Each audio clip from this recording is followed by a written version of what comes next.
Chapter 553 Driven into Madness. Why did Conrad hasten regretless return? Simple, regardless of whether by his hand or celestial slaughters, so long as cloud or night faced the threat of extermination, alarmed by his supreme will, regretless would awake. And even if they could stall him for 3 to 5 years, the time of his return undoubtedly neared. That being the case, using him to source celestial slaughter's abilities undoubtedly was a wiser choice.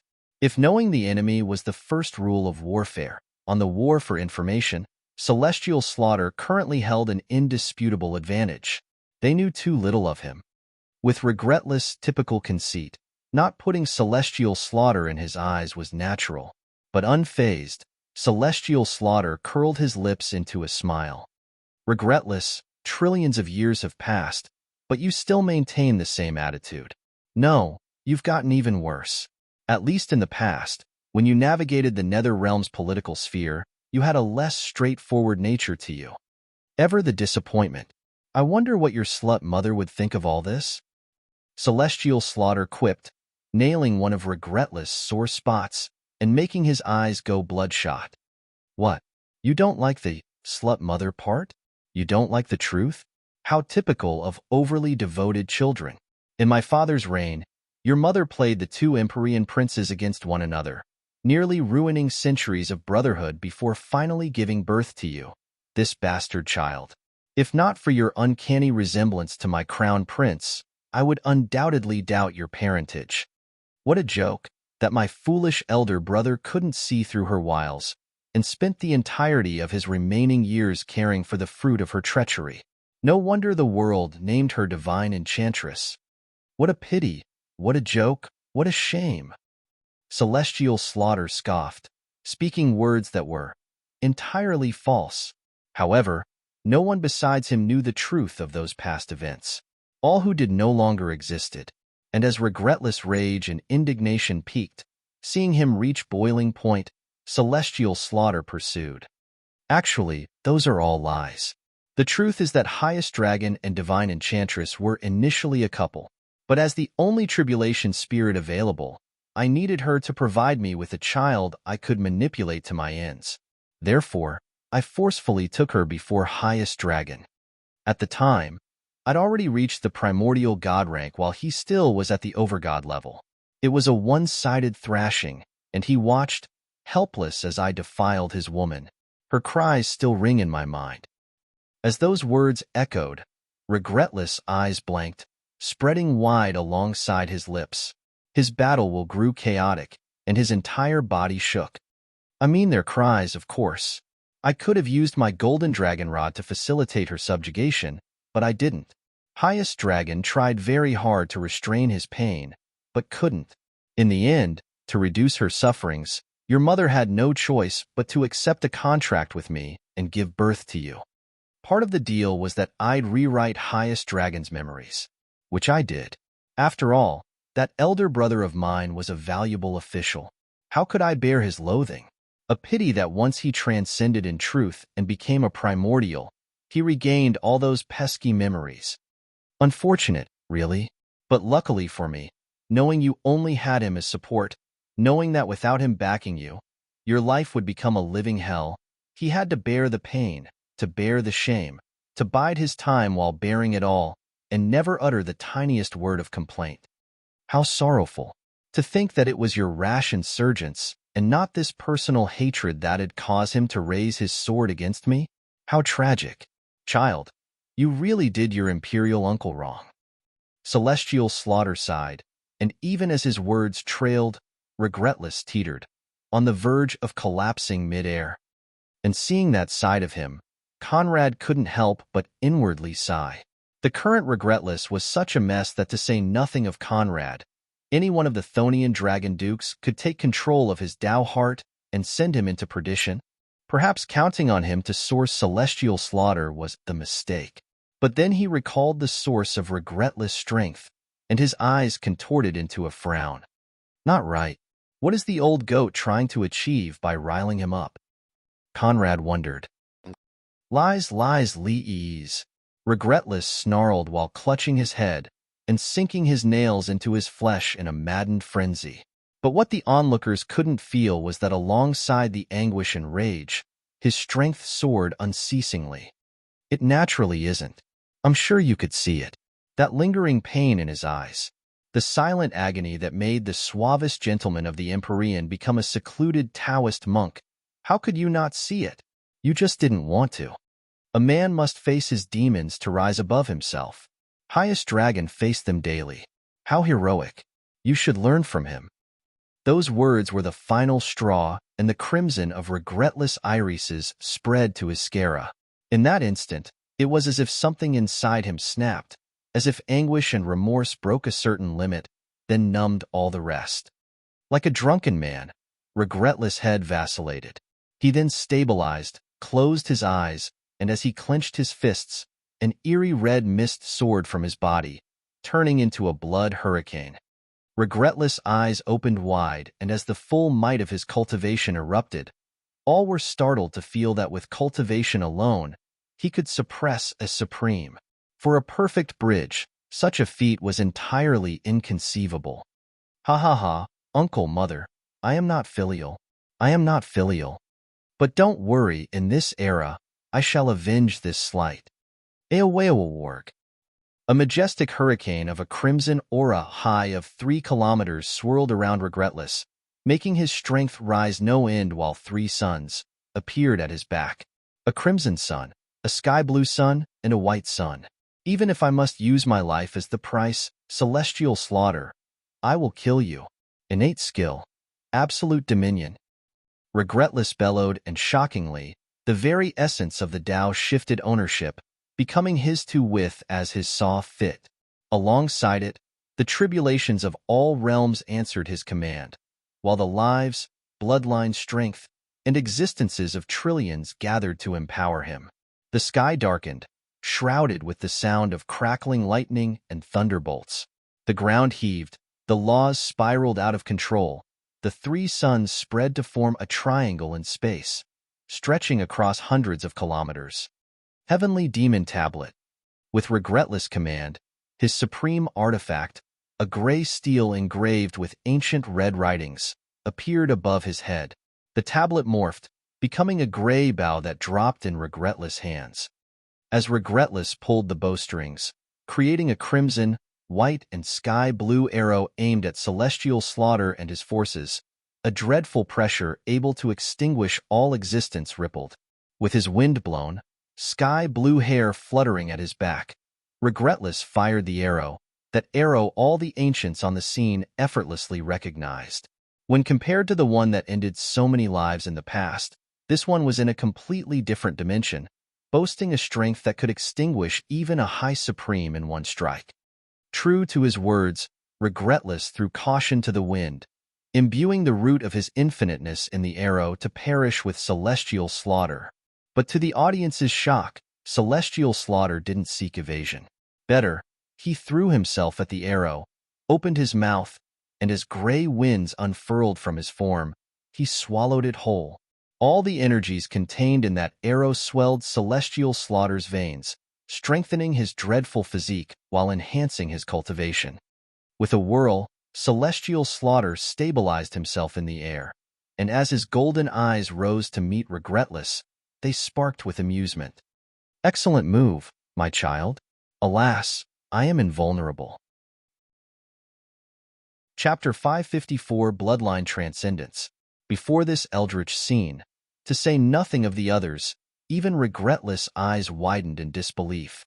No matter what kind of devouring power celestial slaughter possessed, a perfect bloodline could never devour supreme power. But not content of devouring it, he refined it. And as Regretless' eyes contorted into a frown, Conrad's eyes went between the 2 high supremes, spotting an oddity in the signature of their bloodlines. Even if Regretless Omniarch blood took its foundation in the 3 commanding lineages, for a perfect bloodline, it was far too strong. Likewise, Celestial Slaughter's new bloodline showed abilities that exceeded the limits of perfect blood. You forced a bloodline transcendence? Regretless realized as he lowered his bow. The words caused a wave of confusion in the bystanders.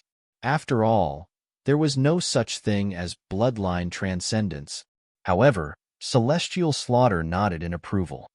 Indeed, although at our return we would possess all transcendence and nothingness supremacy, to tame the world, an unparalleled bloodline was undoubtedly necessary.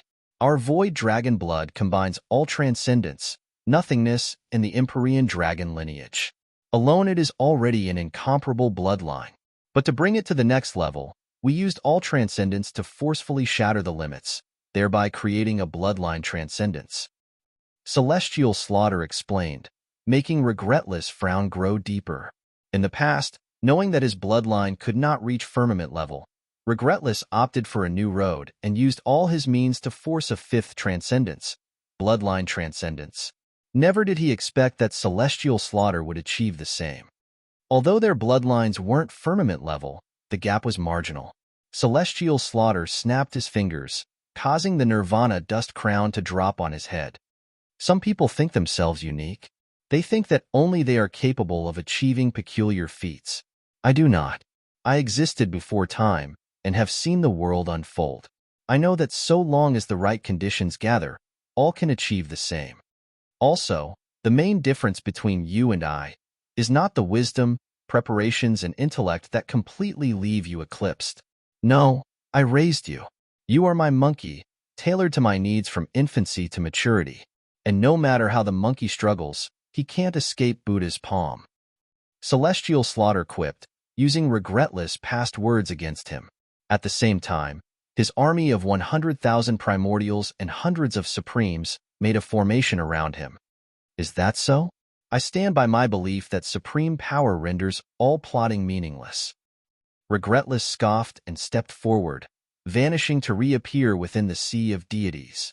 His heavenly demon tablet again morphed, this time becoming a beating cane while hundreds of primordial gods gathered to assail him. By the time they launched their offensive, Celestial Slaughter had fallen to the rear. Innate skill, absolute defense, Regretless whispered, causing a formless energy screen to appear around him. Thousands of moves from the legions of primordial gods and hundreds of supremes barreled him from all sides, merging and overlapping in intricate formations.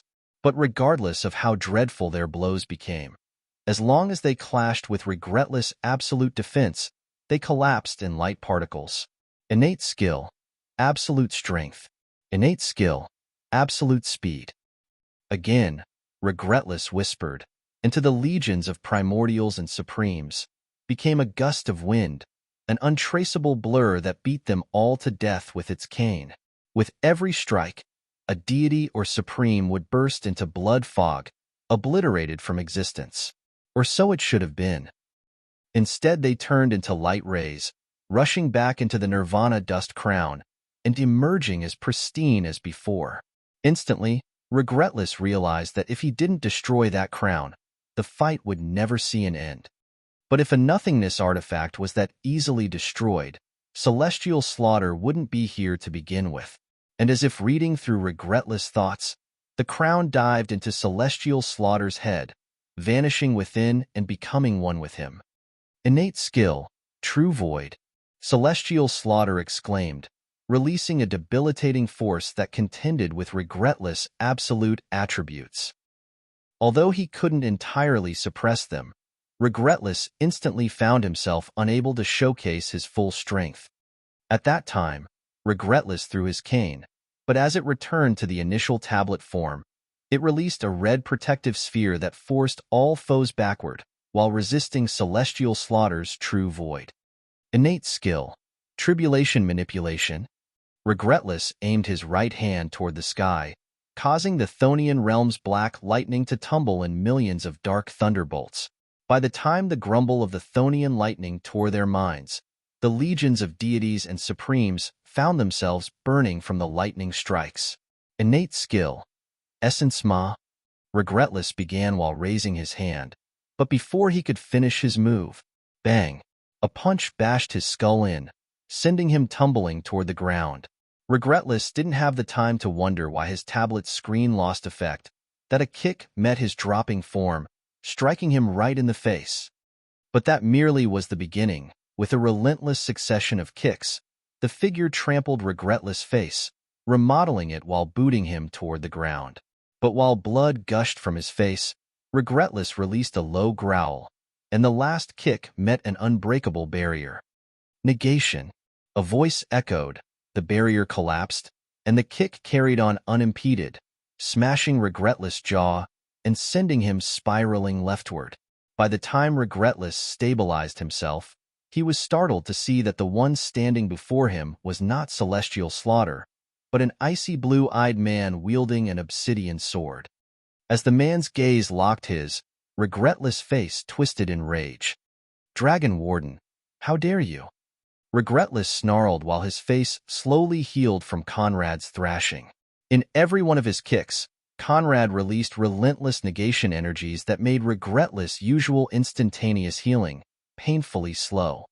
Better, they assailed his insides and corroded his supreme will, laying the groundwork for the upcoming clash.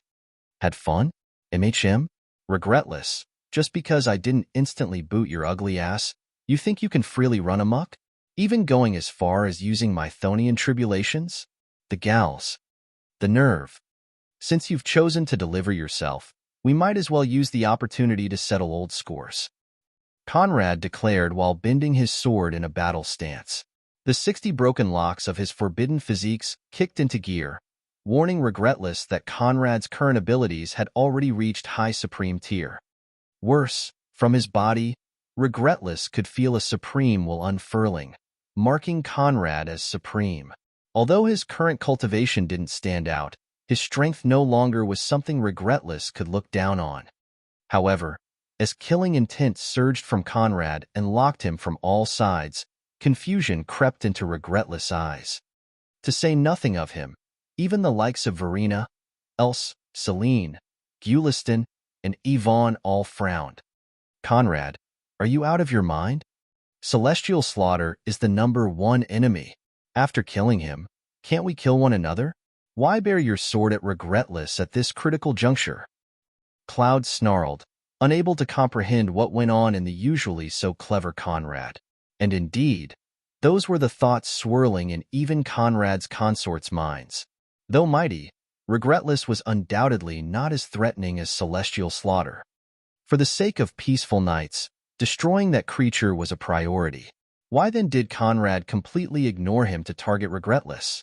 But in response, Conrad channeled the power of his Thonian will and absolute negation to break Regretless' absolute dominion and suppress him on the spot.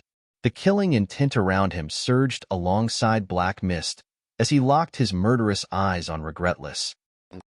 Alarmed, Regretless unleashed the full might of his Omniarch bloodline, cultivation, and supreme will to resist Conrad's suppression. But as he did, Conrad's firmament bloodline strength erupted, releasing such a vast force that even Regretless Omniarch blood found itself overshadowed. Instantly, Regretless realized how much of a mistake it was to not take this fight beyond the 3 realms. "Regretless, initially I planned to find a way to bring Peerless back and screw her before butchering you. But seeing you, I've changed my mind. For having the nerve to play sovereign in my realm, you ought to die at once," Conrad declared, putting his move under the banner of hubris as he swept his sword at Regretless' neck. But shockingly, as all believed Regretless' life was in jeopardy, a gray vortex appeared before him, making Conrad's blow vanish in the void. Seeing his fears come true, Conrad's determination to kill Regretless only heightened.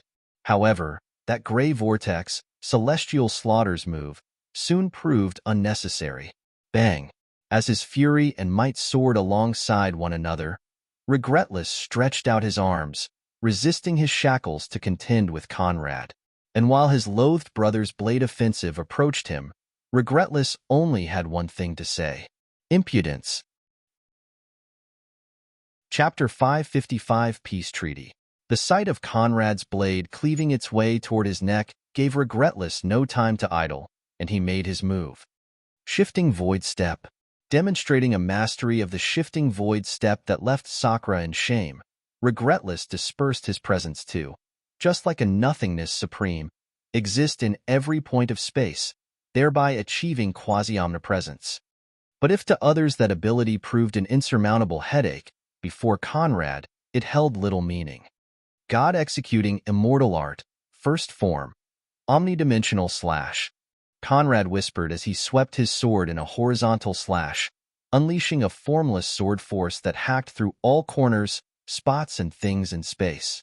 Slash. Innate skill. Absolute defense. Regretless attempted to raise his strongest defense skill. Alas, no matter how much power he released, the suppression returned, wearing down his bloodline strength and preventing him from resisting the blow. Regretless multi-existences collapsed, and though the blow wasn't enough to claim his life, he flew backward, restraining a blood spurt as his internal organs suffered a dreadful gash. Again, celestial slaughter made his move, vanishing to appear before Conrad and block further offensive. Unlike Regretless, his Void Dragon bloodline made him completely free, unable to be shackled by the rules of a multiverse. Even if Conrad was the sovereign ruler of this verse, he couldn't use his authority to suppress celestial slaughter. Conrad, what need is there to break the balance? I believe it's time we talk. Celestial slaughter began while his forces gathered to surround Conrad, befuddling the shackled Regretless who couldn't comprehend why suddenly celestial slaughter took his defense. Regretless, do not misunderstand. I merely wish to leave this place with substantial gains.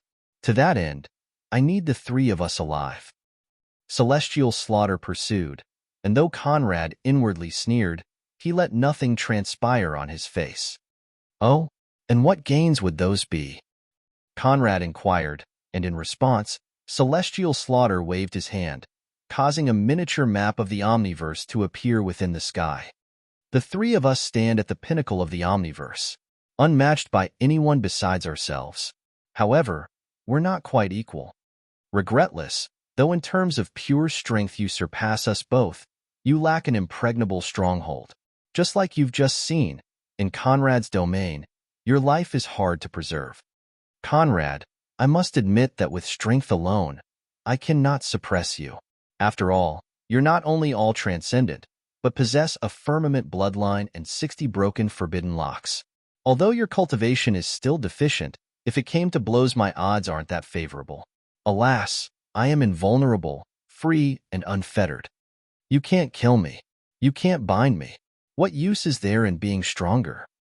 Celestial slaughter pursued, before motioning toward his army. Meanwhile, though I possess the strongest military force of all times, my own powers could use an upgrade. In one way or another, we could all use upgrades. We all need time to patch our deficiencies and fight for the eternal crown. If you insist on killing Regretless, I can only join hands with him and assist him in suppressing you. Instead, if you choose to take a step back, if we all choose to negotiate, we can give ourselves the time we need to reach our peak. As his words echoed, celestial slaughter indexed the map on which 13 points glittered. Let's split the Omniverse 13 multiverses. I take the upper 5. Conrad takes the lower 6. Regretless is left with 2, and the firmament he already controls. I believe that is a fair bargain. Celestial slaughter offered, and indeed, he was right. Although following Conrad's bloodline breakthrough, Regretless could no longer pluck resources from the firmament. His reserves from trillions of years remained astonishing. If he was determined to use them to train new forces, raising legions of primordials was entirely possible. The extra 2 verses were nothing but consolation prizes. As for celestial slaughter taking 5 versus 6 for Conrad, this was but a concession made to showcase his intent to see the negotiations reach a fruitful point. If you both agree, we can sign a 1,500 years peace treaty. For existences of our level, 1,500 years will pass in the blink of an eye. But I believe it is a reasonable amount of time to make our final moves. Regretless, you can take that time to ensure the means of my destruction. Likewise, Conrad, you can use it to grow at the fastest pace. Knowing you, endless surprises await. As for me, I shall also try my hardest. In 1,500 years, let us meet in the firmament for the final clash and determine once and for all the ownership of the Omniverse. A beautiful load of bullshit. With 1,500 years of time, Conrad didn't doubt that with all his means, his cultivation would reach a dreadful level. He'd become a High Supreme, obtain the third forbidden physique and break all 30 locks, thereby making his strength reach almighty level. Before, he believed that would be enough to thwart Celestial Slaughter's best efforts. After all, although the old goat became High Supreme through nothingness and all-transcendence, achieving the same in infiniteness wasn't a matter of 1,500 years. And even if he could, it would be an almighty versus almighty battle. With all his tricks, Conrad didn't fear defeat. At least, that's what he previously thought. Now, he was starting to revise that thought. Celestial Slaughter was no man to underestimate his foes. If he dared give 1,500 years, he possessed full confidence in his victory. In fact, as his gaze went between Celestial Slaughter and Regretless, Conrad suspected that time didn't matter much at all. It was yet again another distraction. Worse, although choosing the firmament as the final battleground was intuitively correct, it was like an invitation to let Conrad seize the firmament's throne. Another lure. But the problem is that Regretless now knows I desperately want his death. If only to buy himself time to escape and regroup, he will agree. And if I try to convince him otherwise, it will have the opposite effect. That being the case, I can't shirk from the treaty. Plan A has also been nipped in the bud. Hateful. Why did Conrad privilege slaying Regretless over Celestial Slaughter? Fear. He feared a replay of the past, that just like with Adelar and Ulrich, Regretless was nothing but a pig being fattened for absorption. That the ultimate point of Regretless' existence was to serve as the final stepping stone to their father's eternal dominion. That no matter how powerful Regretless became, Celestial Slaughter had the means to make him surrender. Highest Dragon not being on the scene undoubtedly played a role in that scheme. But though the scene was similar, the stakes were different. Celestial Slaughter wasn't Ulrich, and Regretless not Adelar. If he truly managed to complete that feat, the implications were dreadful. Initially, to avoid calamities, Conrad purposely lowered the might of his negation abilities to cheat Celestial Slaughter, also that he could rig the Nirvana Dust Crown at a critical time. So long as Celestial Slaughter made Highest Dragon or Regretless Mother appear, he would combine the negation with his realm lordship to snatch them alongside the Void Army. But not only did the devious old goat not, he even absorbed the crown. That being the case, Plan A sank. And although Conrad still had a Plan B and C, those were supremely dangerous. Especially C. Unless absolutely necessary, he didn't wish to rely on them. Therefore, Regretless had to die. Alas, for now, he could only live. I agree. Regretless approved, leaving Conrad no other choice. So do I. Seeing them cave in, Celestial Slaughter nodded in approval, and without further delay the three drafted the contract, and in their blood and soul, split the Omniverse. Chapter 556. I will send you pictures. Across those 1,500 years, neither of us are authorized to conduct covert or overt attacks or infringe on the benefits of the other party. Borders can't be crossed, pressured, or threatened in any shape or form. Of course, I believe that for individuals of our standing, all those petty details are unnecessary. Celestial Slaughter reminded as the treaty's ratification ended. It then turned into a dazzling light beam, leaving the new Thonian verse to stand in the Omniverse center, splitting it into three halves and setting the new borders. Meanwhile, Regretless finally took the time to sweep the surroundings and digest the world's changes. If before, seeing a supreme Conrad backed by 60 broken forbidden locks filled him with no small surprise, the sight of Knight's nothingness supremacy made his eyes widen in disbelief. With a step, he vanished to reappear before him, and slapped him right in the face. Disobedient bastard, how dare you? Is it possible that you two so desperately yearn for power that you're willing to forsake relatives and kin in its pursuits? Regretless snarled as his heart teemed with soaring waves of fury.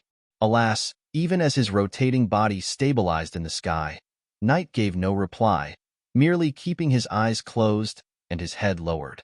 Seeing this, Cloud intervened. Elder brother, the situation demanded drastic measures. Knight had no other choice. If the echo of Cloud's mediating voice failed to soothe regretless wrath, when he glanced at the eldest of his siblings and registered his all-transcendent supreme will, it somehow reduced. Alas, his eyes then sought Moon and Blood Nethers. Moon he found, Blood Nether he didn't. And if the sight of Moon standing among the Thonian devils with a cultivation base similar to theirs didn't tell enough tales, her refusal to meet his gaze narrated an insufferable succession of events. Alarmed, Regretless used his quasi-omniscience to get a full picture of the events following his curse. What he saw made him stagger. Bastards! Bastards! Bastards! Slap slap. 2 slaps followed, this time for both Night and Cloud. Although the two of them were now supremes, with the immeasurable strength gap between them, in Regretless hands, they were nothing more than children. You know that Blood Nether's temper is only more unstable than mine. But not only did you not stop her, you even went as far as staying idle, waiting until the situation had reached an unredeemable point to make your move. Damnable bastard! Regretless snarled at Cloud before sending him rolling with a violent kick. He then turned back toward Night. You have always been the most sensible of the group. Cloud is full of petty compassion and can't handle important matters, so I've always relied on you. When the situation proved uncertain, when it became clear the enemy's growth pace surpassed all expectations, why didn't you destroy heaven and hell? So what if it delayed other plans? At least the enemy would have been forced back into his realm, unable to make more maneuvers. At least you could have bought yourselves enough time to await my return and restrain your sister-in-law. Now good. My wife is gone. Regretless hysteric roar thundered in the gathered folks' ears, nearly splitting their eardrums. Seeing this, Conrad almost felt sorry for him. Almost. Elder brother, the situation wasn't that simple. Blood Nether's intervention was always part of Dragon Warden's equation. By the time she landed in heaven, she was destined to fall to his ploys. It didn't take 5 minutes for her Dao heart to succumb to his tricks. Afterward, she was driven into a contract. Even if we bombed heaven and hell, what would that change? Or were we supposed to sacrifice the safety of Blood Nether's soul for Conrad's? Knight only did the best he could with the situation at hand. If you want to blame someone, blame her for being irrational. Blame yourself for falling into torpor. But don't blame him for events he could not control. Cloud retorted, and as if nailed by the words, Regretless trembled. Indeed, even in his wildest dreams, he didn't expect that Conrad's growth pace would reach such a horrifying rate. As far as he was concerned, only celestial slaughter could harm his relatives. Without tens of thousands of years, Conrad simply couldn't have the strength.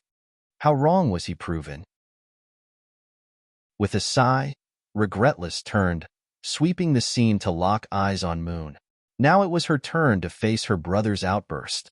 But as he spun to face her, Regretless' explosive wrath vanished, morphing into bitter disappointment. And you, out of all people, you? Have you forgotten our time in the immortal blood world? How we toiled day and night? All the hardships we endured to carve open a new path for ourselves? The mutual reliance, the mutual thrust, the kinship, all go to the gutter because of one man? One man? Even as his tone rose, it was bitterness that laced Regretless' words. In their first lives, Night, Moon, and Cloud were blood siblings, with Regretless becoming their sworn brother after rescuing their world from an immortal's assault.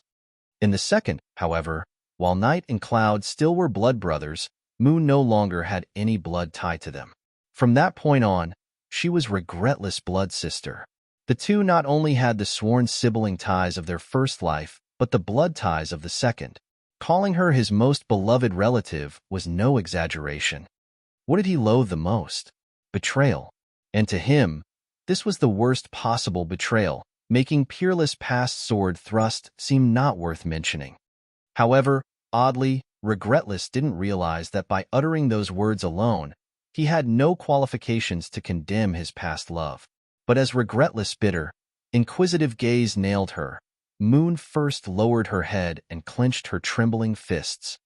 Big brother, I'm sorry, but for the sake of the trillions of years spent with you, I hope you can allow me to become selfish. For even if you won't, I will. Moon replied, further shredding Regretless' heart. That being the case, henceforth, you're no longer my sister. Those were the last words Regretless and Moon would ever tell one another. And when in the future Regretless drew his last breath, among other things, he reminisced them with bitter regret. His eyes then spun toward Conrad, who stood in the sky alongside Celestial Slaughter. Seeing the two standing by side, staring at the scene of his collapsing house, Regretless' face twisted into a grimace. Such a good pair of father and son. One is more atrocious than the other. In what life did I commit the grave sin that made me your kin? Regretless couldn't help but snap. But hearing this, Conrad's lips curled into a smile. Don't worry, I will send you pictures, Conrad chided. Though, none on the scene doubted he would be true to his words. And picturing the images of blood nether groaning under Conrad, Regretless' eyes went bloodshot. What do you want? As long as the cost is mine alone to bear, I will give it to you. Regretless directly asked, and in his eyes, Conrad sensed an opportunity. Although not a match for Peerless, perhaps blood nether's worth in Regretless' heart wasn't as little as she believed. Though a long shot, there was nothing wrong with trying. But as Conrad readied to make his offer, Celestial Slaughter's lips curled into a smile, and his gaze peered deep into Regretless. Instantly, Regretless shook, his bloodshot eyes expanded further, and he bit his lower lip. I won, Dash. Conrad hadn't even formed two words that Regretless waved his hand, taking Night and Cloud alongside him to rush back to the firmament. Now, it was Conrad's turn to see his eyes widening. But in the split of a second, he regained his composure and spun toward Celestial Slaughter. What the hell did you tell him? It didn't take a genius to figure out the inscrutable father had just sent Regretless a critical mental message. Naturally, something he wants to hear. Celestial Slaughter replied as he rubbed his beardless chin, and even without further explanation, Conrad could guess the gist of it. With that said, I have an Empyrean to rebuild. I'd invite you to pay me a visit, but treaties and all that. Leaving behind no further words, Celestial Slaughter vanished alongside his forces to take official control of his new domain. And with the army at his back, that wouldn't take much time. Chapter 557 The Meaning of Almighty. Now, the Chthonian forces alone remained within the sky. But though they'd theoretically made massive gains without a fight, no joy stood on their faces. From dukes to consorts, all could see the gravity of the situation. If they couldn't even end the foes in their territory, what guarantee did they have that they could achieve it in 1,500 years? Worse, as things stood, the enemy didn't even need to surpass Conrad. As long as they could cancel out, a disastrous result awaited. The gap between their forces was just that deep. This time, there was no room for supreme confidence. Only relentless improvement could cement their odds. But though the majority believed startling wars awaited, Conrad thought otherwise. Was I wrong? As he recalled Celestial Slaughter's assurance, he couldn't help but wonder that perhaps, just perhaps, his estimations were off the truth. At that time, Kron, the dukes and consorts, crossed the sky to land before him. Master, please allow me to lead our forces to pacify and enforce our dominion on those 6 multiverses, Kron requested, but Conrad directly shook his head in disapproval. Denied.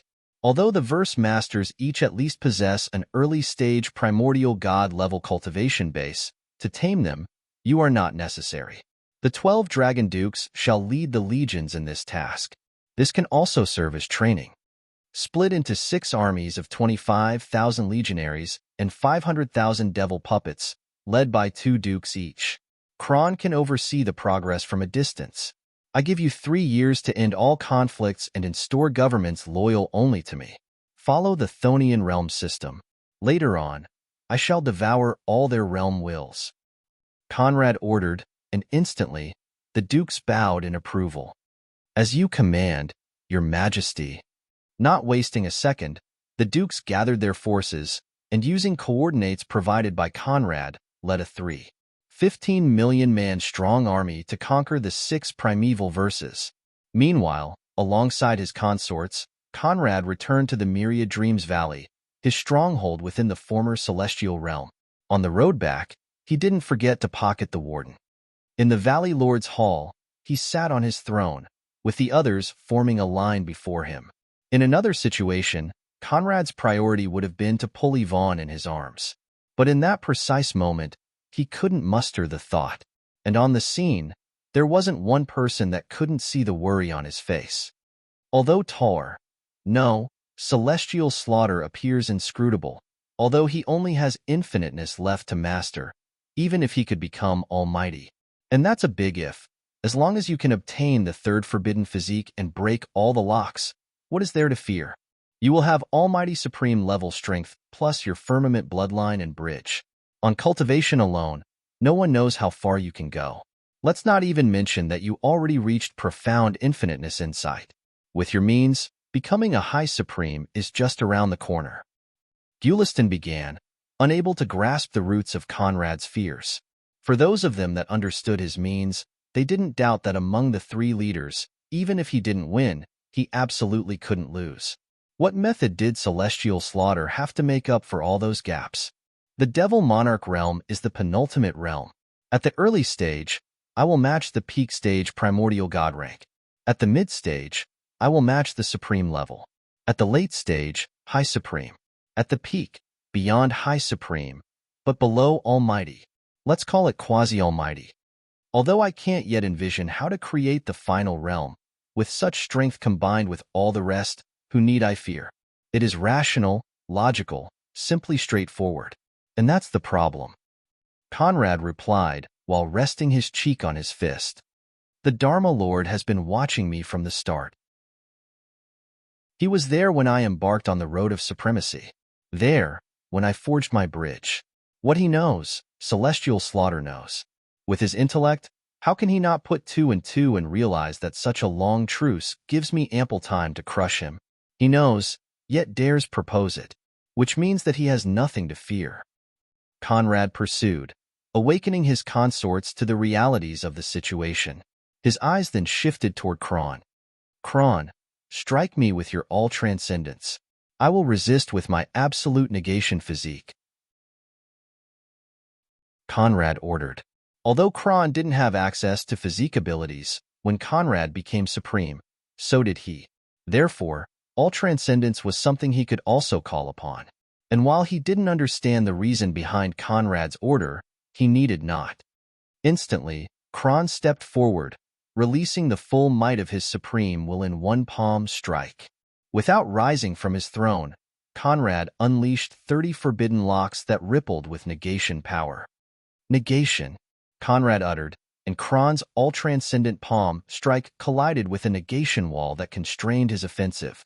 However, with 30 locks alone, Conrad couldn't wholly nullify the strike. The forces canceled out, warping space as they competed for dominion. Bang! In a low ringing sound, the forces collapsed and Kron backpedaled.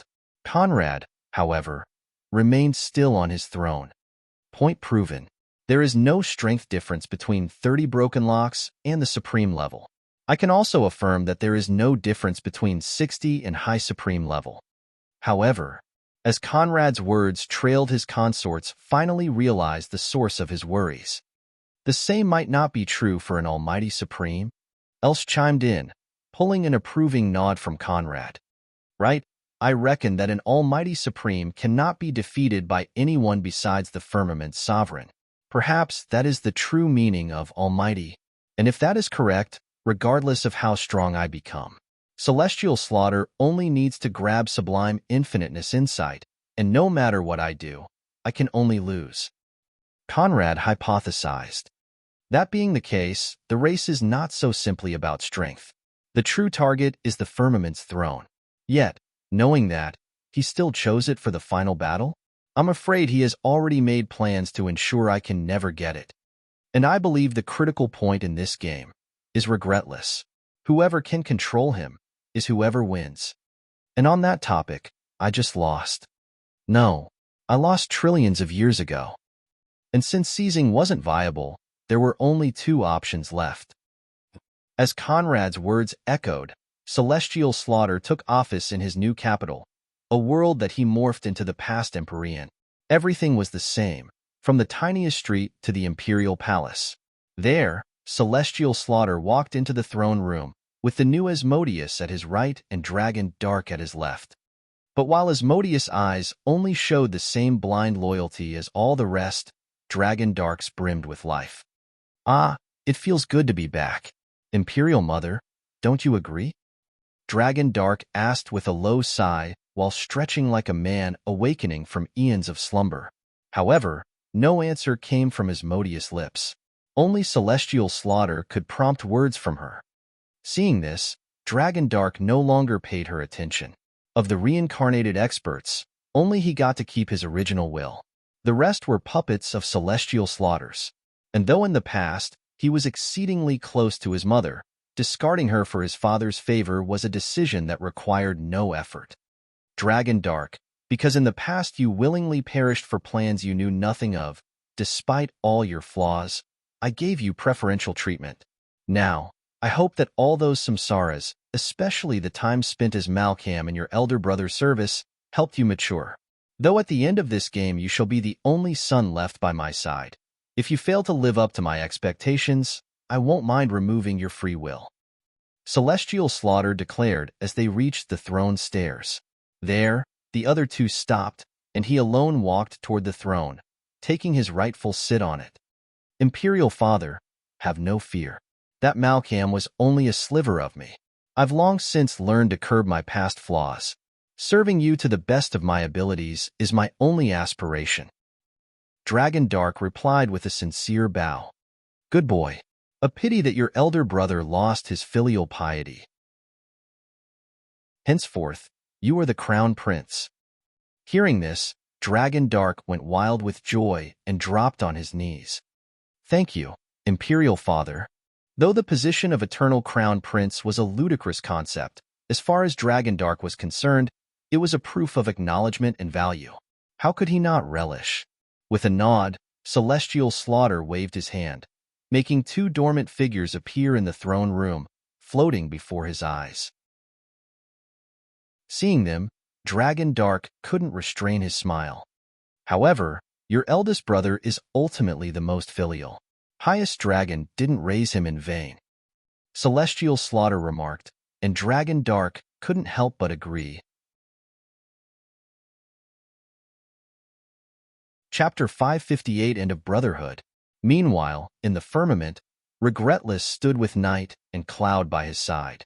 One silent due to lack of words, the other due to internal conflicts. The three stood before the firmament tree, with regretless eyes going up and down its kaleidoscopic shape with a profound sorrow in his gaze. Sorrow made place for decisiveness, and he clenched his fists. "Night, why are you still here?" Regretless asked, making Night and Cloud snap out of their torpor. "No tie bind us any longer. There is no need for you to keep following me. So why are you still here? Depart at once. The firmament no longer welcomes you." Regretless ordered, without turning his back. But though Night's emotionless eyes showed no change, Cloud's widened in disbelief. "I don't know anything else, and have nowhere else to go," Night simply replied. Cloud, however, didn't show such restraint.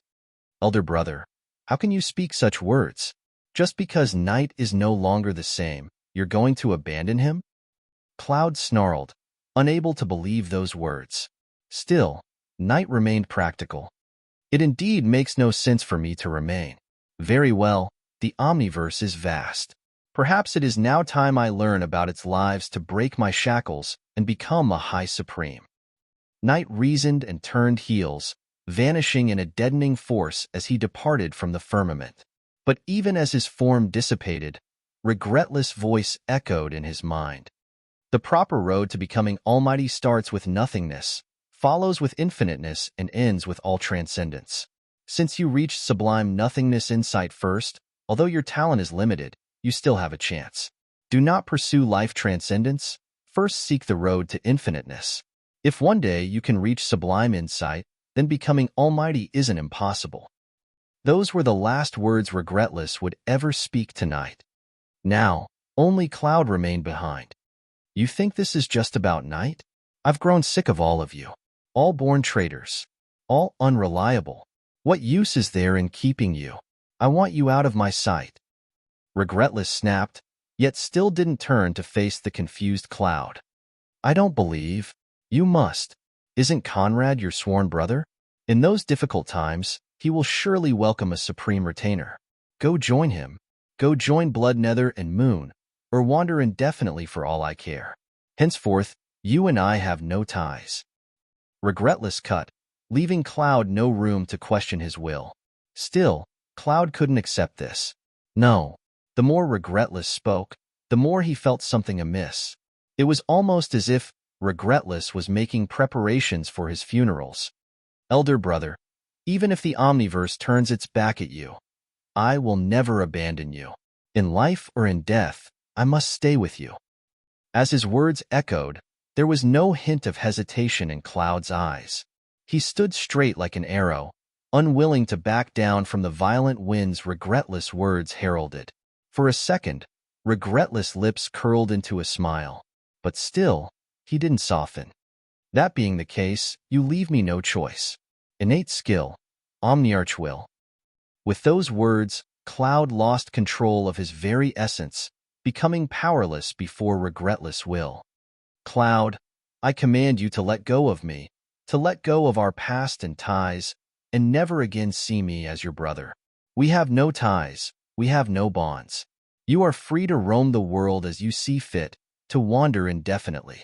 Do all your heart yearns for, and never again cling to the memory of Regretless. Regretless ordered, using the compulsive power of his Omniarch blood to force Cloud into obedience. No, no, no. Cloud barked, and as he desperately thrashed against the supreme command, his eyes went bloodshot. Alas, he couldn't resist it. All ties and bonds, all they'd built for eons, collapsed on the spot, leaving Cloud unable to see Regretless as anything but a stranger. Regretless waved his right hand, releasing irresistible force that carried Cloud beyond the firmament. Little brother, having had you as a brother, I have not lived in vain.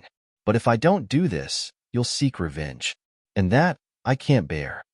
But don't worry, even if it's the last thing I do, I will ensure you live the remainder of eternity as you please. Regretless whispered with a helpless smile.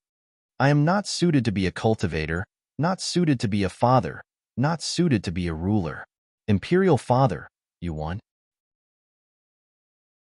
If before, Regretless wished to lock himself in an infinite time loop to pursue all possible breakthroughs, now he no longer had the will. But still, he would have to, if only to satisfy Celestial Slaughter's plans. Meanwhile, within his imperial palace, alongside his consorts, Conrad attempted to map a complete picture of his Father of Two Lives plans. Supremacy came from the self. Absorbing it from others was a pipe stream. However, using them as a push to further one's understanding was undoubtedly possible. Conrad believed Celestial Slaughter would use this time to pursue his infiniteness insight, then refine Regretless to reach the summit.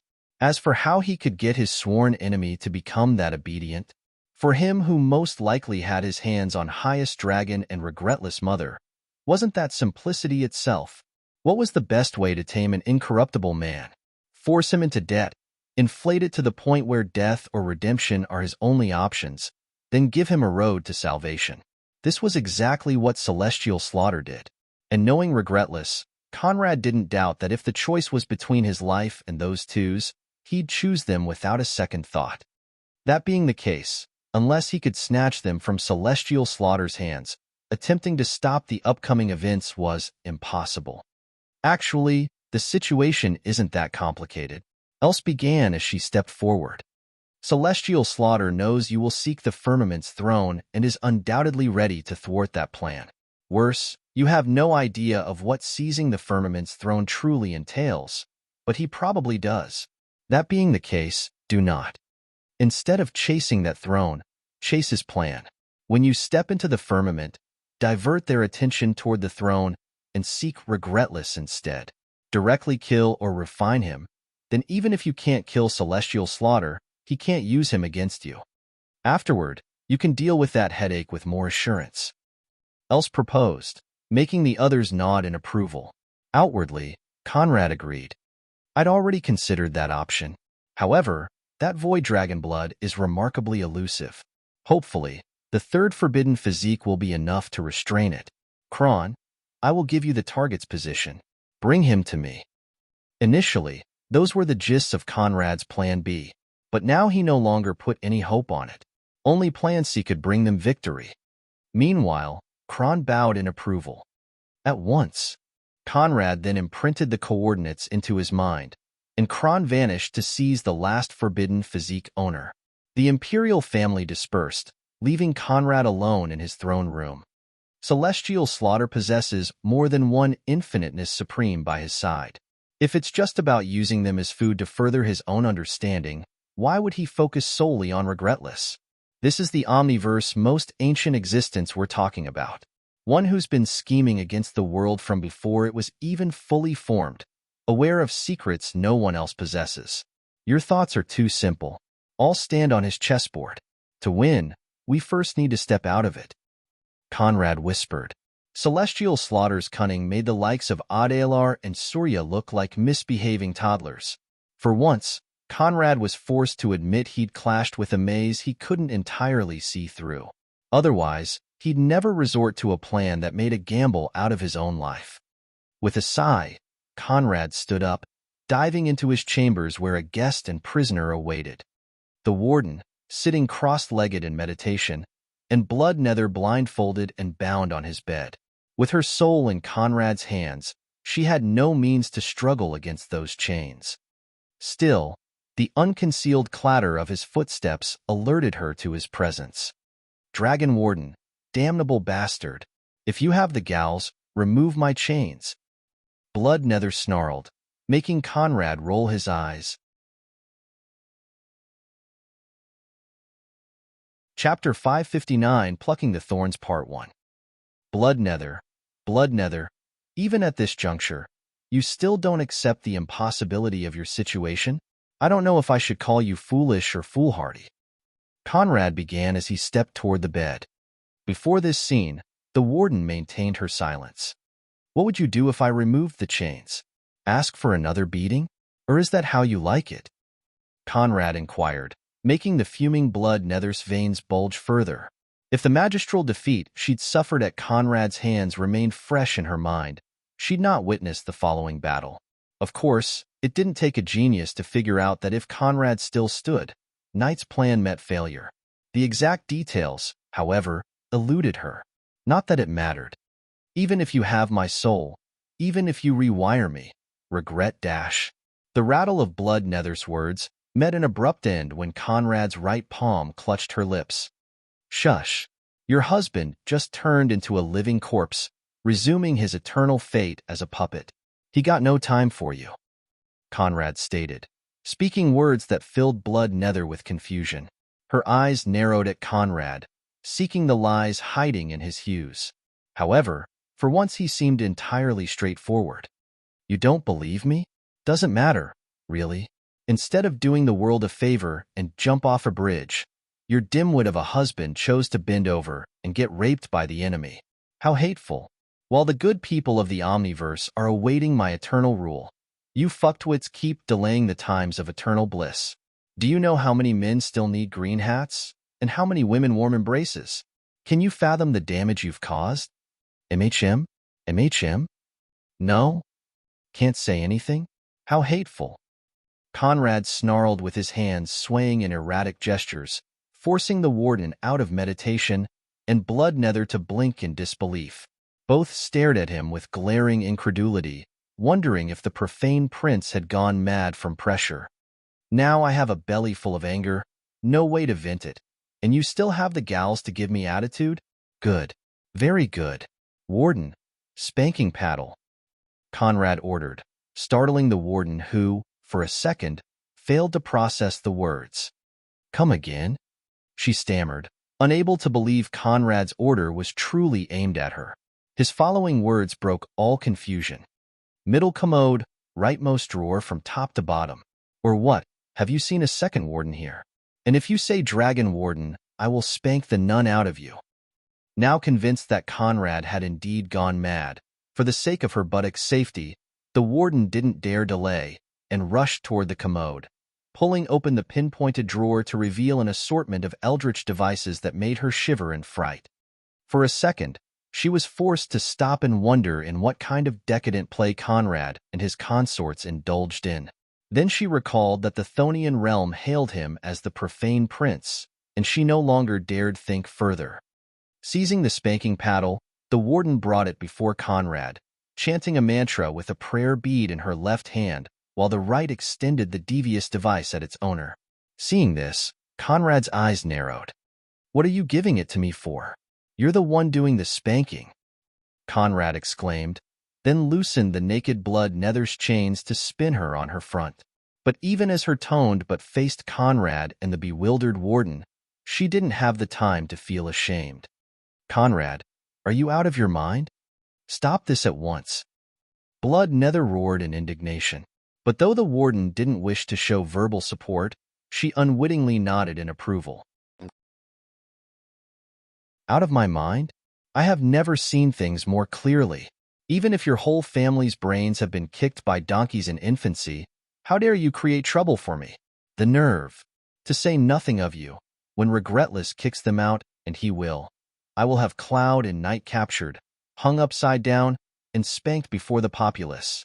Warden, spank. Otherwise, you're joining her." The warden needed not hear it twice, and gave a repentant bow to Blood Nether. "My apologies," she stated before arming the spanking paddle for Blood Nether's clenching ass cheeks. "Alas." What are you apologizing for? Spanking unruliness out of misbehaving gals is a nun's duty. Strike. The warden's apology was rewarded with a resounding spank of her buttocks. Her ass cheeks jiggled, and as she yelped, a chill ran up her spine. Needing no more incentive, she struck. The spanking paddle descended on Blood Nether's toned, but with a thundering, smacking sound. Her eyes widened in more shame than pain. But though no chains bound her any longer, Conrad's will kept her pinned. The best she could do was to bend her neck to glimpse at the warden. "Warden, how dare you? I will not spare you." Blood Nether growled, with her muscular back and toned but twitching on the bed. Again, Conrad's right hand met the warden's cushy rear in a resounding smack. "Did you eat milk noodles for breakfast? What kind of half-assed spank was that? She even dares threaten you. Put your heart into it and spank." The warden's face reddened with a mixture of shame and rage, but instead of aiming it at Conrad, she locked it all on Blood Nether. "Barbaric woman, you are the one asking for it. To say nothing of the fact that I already don't find you pleasing to the eyes. You actually have the nerve to pull this eminence down with you? I can't spare you." The warden inwardly growled and raised the spanking paddle in the most beautiful arc Conrad had ever seen. It was a festival. The warden's spanking paddle rained on Blood Nether's rear in a flurry of mesmerizing curves, imprinting itself on every corner of her butt cheeks while she jolted on the bed. Howda I won't SPA. You damn nah." Blood Nether's cries soared against the walls, pulling approving nods from Conrad. "Well done. Harder. The right cheek is uneven. Fix that. Wait. Let me increase her sensitivity by 100,000 folds. Beautiful stance. Carry on." Conrad's encouragements echoed alongside Blood Nether's cries and the warden's relentless spanking. But when her sensitivity was magnified 100,000 folds, even Blood Nether found herself unable to endure. "Aarg. Mercy. Mercy. Conrad, please spare me." Blood Nether gave the most heartfelt pleading of her life. And hearing this, how could Conrad not show mercy? "Good, call me Granddaddy and I will spare you," Conrad offered with great magnanimity. Naturally, the warden's spanking of the red, pulsating buttocks carried on. Having no other choice, Blood Nether caved in. "Arg, Daddy, Granddaddy, please spare me." Blood Nether pleaded, and magnified by Conrad. Her voice echoed throughout the myriad dreams valley, alarming all its denizens. Very well. Sensitivity switch. Let pain become pleasure. Warden, spank harder. Conrad ordered while inverting blood Nether's perceptions, making pain turn into bliss. The warden's spanking of blood Nether only grew more frantic, with the paddle descending faster than the speed of light and sending tremors throughout the room. And didn't you? Oh say, oh oohoo. With every smack, blood Nether broke into violent orgasms, quivering no end. I lied. Conrad gleeful replied. Dee speakable.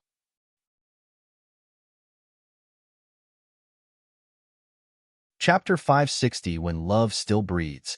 3 hours of relentless spanking carried on before blood Nether's mind and brain wholly collapsed. Her eyes rolled back, her tongue lolled out, and even as her flaming red but pulsated, she lay with her arms and legs spread wide. Her love juices tumbled unceasingly. There, Conrad stopped, leaving the warden to watch over the groggy captive before heading into Cassilia's chambers.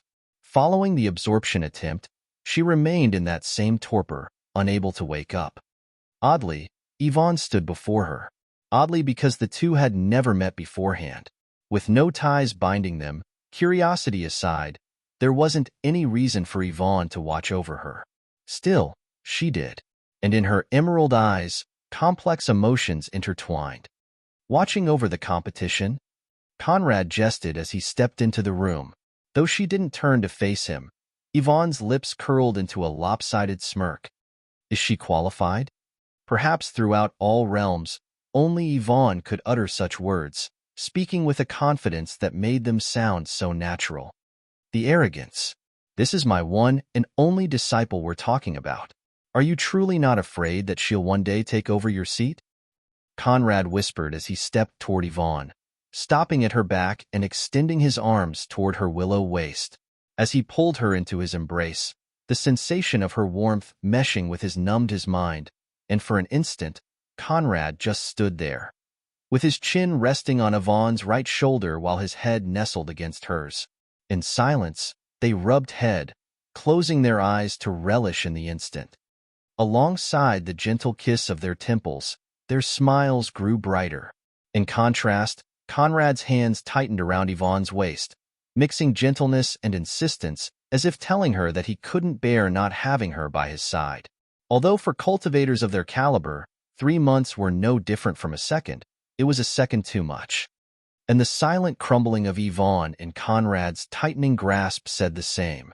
She couldn't bear not having him by her side. The scenery around the two changed, and they landed on the peak of a deserted mountain. The cool breeze and idyllic scenery surrounding them served as their sole companions. Sometimes, I selfishly wish you weren't that competent, so that I wouldn't have to entrust you with important tasks. If you were less outstanding, I could keep you by my side all the time, never leaving you out of my sight. If you were less outstanding, I could brush your hair always, hold your hand, hold your chin and whisper in your ears, how much I love you. Conrad whispered while his chest cradled Yvonne's back, drumming as if its most ardent desire was to mesh with hers. And though it wasn't her first time hearing those words, Yvonne's chest warmed at their echo, and her heartbeat quickened. Incorrigible rake, Yvonne quipped, but her smile grew brighter still. The words pulled a chuckle from Conrad's lips. True, I am an incorrigible rake. For that reason, I dislike using such words, because it makes me sound so hypocritical. Alas, even I must admit to my weaknesses, and Yvonne, I first heard my heart drum when I met you. When you sat across that window, with your ink-like hair fluttering at your side, when you turned to face me, and our eyes locked on one another, for the first time in my life, I heard my heart drum. Even as your battle-forged killing intent permeated the air, dwarfing your enthralling beauty, my heart raced for you. I could name all the things I love about you, fill a list from the ancient crystal world to heaven, and still go on, because all you do summons my love. The most casual move, the tiniest quirk, all appeal to me, because they are yours. Conrad's heartfelt words flowed in the most mellifluous of tones Yvonne had ever heard. They clutched her heart, squeezing and warming it as they imprinted on its surface. "Do you remember the poem you declaimed on our 20th anniversary?" Yvonne asked as she spun to face Conrad, wrapping her hands around his neck as she pulled his face closer to hers. "A poem from my native world," the nymph's reply to the shepherd. Conrad had long since revealed the details of his arrival in the ancient crystal world to Yvonne and his other high-ranking consorts. Little did he expect that many had already guessed the truth. In his past life, the nymph's reply to the shepherd was Conrad's favorite poem because it served as the foundation and reminder of his detached philanderer ways. But in this life, it took an entirely different meaning. Without delay, Conrad declaimed the poem, carrying on until he reached the last stanza. "But could youth last and love still breed? Had joys no date, nor age no need? Then these delights my mind might move, to live with thee and be thy love. But Yvonne, in our immortal world, youth can last, joys have no date and age no need. So if like me your love still breeds, then forever live with me and be my love." As Conrad's words ended with those lines that made all the difference, Yvonne let go of his neck to instead clutch his shoulders. "Conrad, eternity is not enough for me to have you." As if spurred by the words, Conrad lifted Yvonne by her back and legs, carrying her toward her reserved chambers for a night of passion. Yet, even as he did, he too now had a strange glint hiding within his gaze. Through that night, Conrad released all the diabolic energies he'd accumulated, helping Yvonne break through to the late stage of the anti-god realm.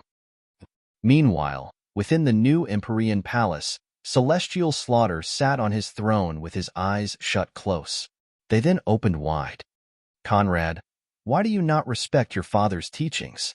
Have you forgotten? Didn't Radiant Dragon tell you that as a ruler, you can dote on your consorts, but can never love them? A monarch must be heartless, if only for the sake of his subjects." Celestial Slaughter sighed and again closed his eyes.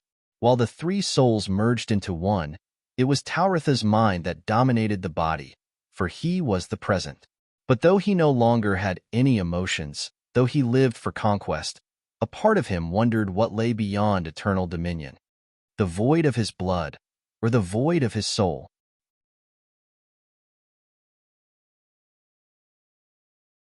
Chapter 561, Sinking in Flower Buds, Part 1. On the 3 following days, Conrad split his time between disciplining Blood Nether, watching over Cassilia, and making up for lost dual cultivation time with Else, Gulistan, and Yvonne. On the 3rd, Cassilia showed signs of awakening, and Conrad firmly believed that on the 4th, her eyes would open wide. At the dawn of the 4th day, Conrad stepped into Blood Nether's chambers where the warden already stood, like a masterfully trained soldier, to execute the spanking routine. Although on the 2nd day, Blood Nether regained a lot of her fighting will, by the end, she'd returned to a brain-dead bimbo quivering for more punishment. On the 3rd, although her resistance faltered, they'd intensified the punishments, introducing new tools that ensured rapid submission.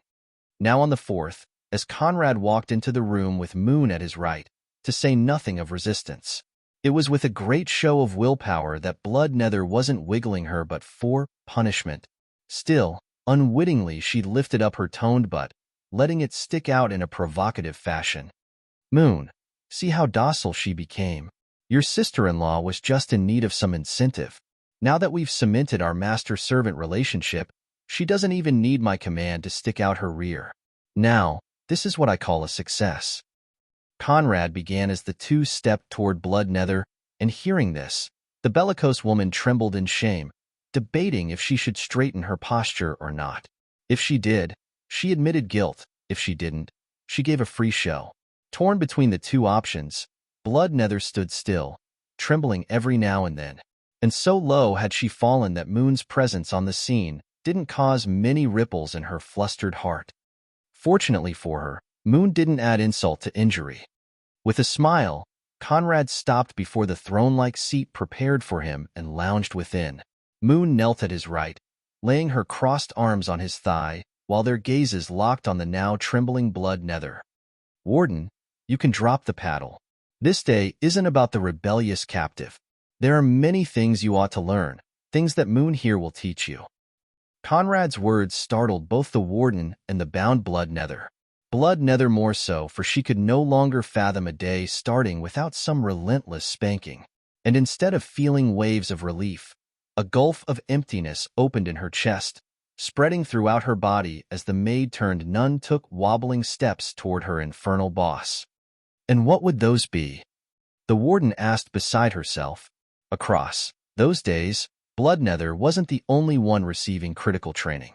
Under the guise of administering punishment in Conrad's stead, the warden too learned aplenty, especially in those moments when he released his floral scent to throw Blood Nether into abrupt chaos. The poor warden suffered stray bullets, resisting the urge to rip Conrad's clothes to shreds while carrying on with her spanking duties. Her soaking inner thighs didn't help. Never did she expect that billions of years of limpid mind would be tarnished in a matter of seconds. Alas, the seed of profanity had now been planted, and every time she glanced at the depraved ruler, she couldn't help but picture some troubling scenes. None ended with her standing. "Moon, please." Having received her briefing, Moon knew exactly what to do. Her nimble hands fiddled with Conrad's belt, unbuckling it before the warden's startled gaze, while Blood Nether's thoughts drifted to what she couldn't see. The sound of Conrad's belt dropping on the ground didn't escape the immortal blood spirit's acute hearing, and against her best judgment, her inner thighs throbbed as she pictured what lay underneath. The warden had no such needs. As Moon's hands lowered Conrad's pants, bringing alongside them his underwear, his hefty member sprang to freedom, gracing nun and consort with its enrapturing scent. With his bloodline breakthrough to firmament level, Conrad's natural attributes had risen to inconceivable heights. Even without the floral scent, the tiniest corner of his body now appeared like a hypnotic sonata able to awaken the cravings of the most devout of nuns. In fact, the more restrained they were, the easier it was for them to collapse to his body's spell. The warden was no exception. And as she glanced at his half-erect rod, her eyes glazed with consuming lust. Before she realized it, she was stretching her hand toward Conrad's crotch, ready to grip the engorged member. But as her fingers stretched closer to the target, she snapped out of her torpor and took 3 steps back. Conrad's lips curved into a wolfish grin. And as if unaware of the warden's mistake, Moon gripped the swelling member, indulging in its enrapturing scent as her silky hands clutched the veiny shaft. It was as if her mind filtered out the surroundings for, in her eyes, only the rod remained.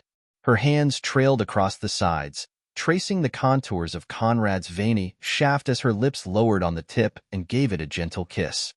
Spurred by the kiss, Conrad's rod rose to full length, towering above Moon and the wobbling warden like a mast. Before this sight, Moon's lips curled into a smile and she stuck out her tongue, flicking it across and around the tip of Conrad's shaft while the warden gulped at her left. If the mild sounds weren't enough to alert her suppressed senses, the rising scent and heat within the room helped Blood Nether's mind paint a vivid picture. Sticking out her tongue to full length, Moon rested the bottom part of Conrad's shaft onto it as she pulled the mast into her eager throat. The slow, tantalizing motion made the devil's rod throb in anticipation, but even as Moon's inner thighs quivered and moistened at a rapid pace, she kept her cool, wrapping her mouth around Conrad's cock with that slow, yet ardent passion. It was like a silent call ushering him into devouring her whole, an invitation no man could resist. And as she swallowed Conrad's shaft, Moon's cheek distorted, contracting alongside the sucking sound. The warden lost nothing of Moon's moves, registering everything with rapt attention. And as Moon approached the base of Conrad's shaft, she stopped, glanced into his eyes, then glided all the way to the tip before shoving herself down to the base in a single descent. Thus she went up and down Conrad's rod, blowing him with the acme of dedication and passion. Throughout the Jade Dynasty, few could match this sight. Slurp, slurp, slurp, slurp, slurp, slurp. As the slurping sound of Moon's Conrad's cock began, all unnecessary thoughts drifted from both the warden and Blood Nether's minds. But while one could only picture the scene, the other had it right beneath her nose. The difference didn't hold weight for long. Soon, Conrad didn't care to restrain his floral scent, letting it permeate the corrupted air. The lethal weapon made quick work of the lady's rationality, and as blood nether quivered, rubbing her drenched inner thighs in desperation, the warden knelt beside Moon, with her eyes glued on Conrad's saliva-drenched rod. Oddly, the warden still held on her prayer beads. But for the first time since her arrival in the Jade Dynasty, she didn't doubt that no amount of prayers could suppress the heat consuming her loins. Ignoring the spectator, Moon cupped Conrad's hefty balls within her silky palms, massaging them as she went up and down her sovereign love's cock. Slurp, slurp, slurp, slurp, slurp, slurp. Her saliva sprang left and right, staining the warden's spotless face. Yet, she didn't care. Her silver eyes remained glued on Conrad's soaked rod, never leaving it for even 1 second. Worse, even as her grip tightened around her prayer beads, the nun's face grew increasingly closer. Ah! Moon's masterful sucking of his cock pulled a succession of contented sighs from Conrad's lips, sighs that stroked both blood nether and the warden's nether regions. But as blood nether could only rub her inner thighs while wiggling her butt, the warden seized the prize, so to speak, and stuck out her tongue toward Conrad's rod. Even as Moon's cocksucking carried on, the warden flicked her tongue across the saliva-drenched side of Conrad's rod, taking casual tastes before descending upon his balls and slurping them as she ought to.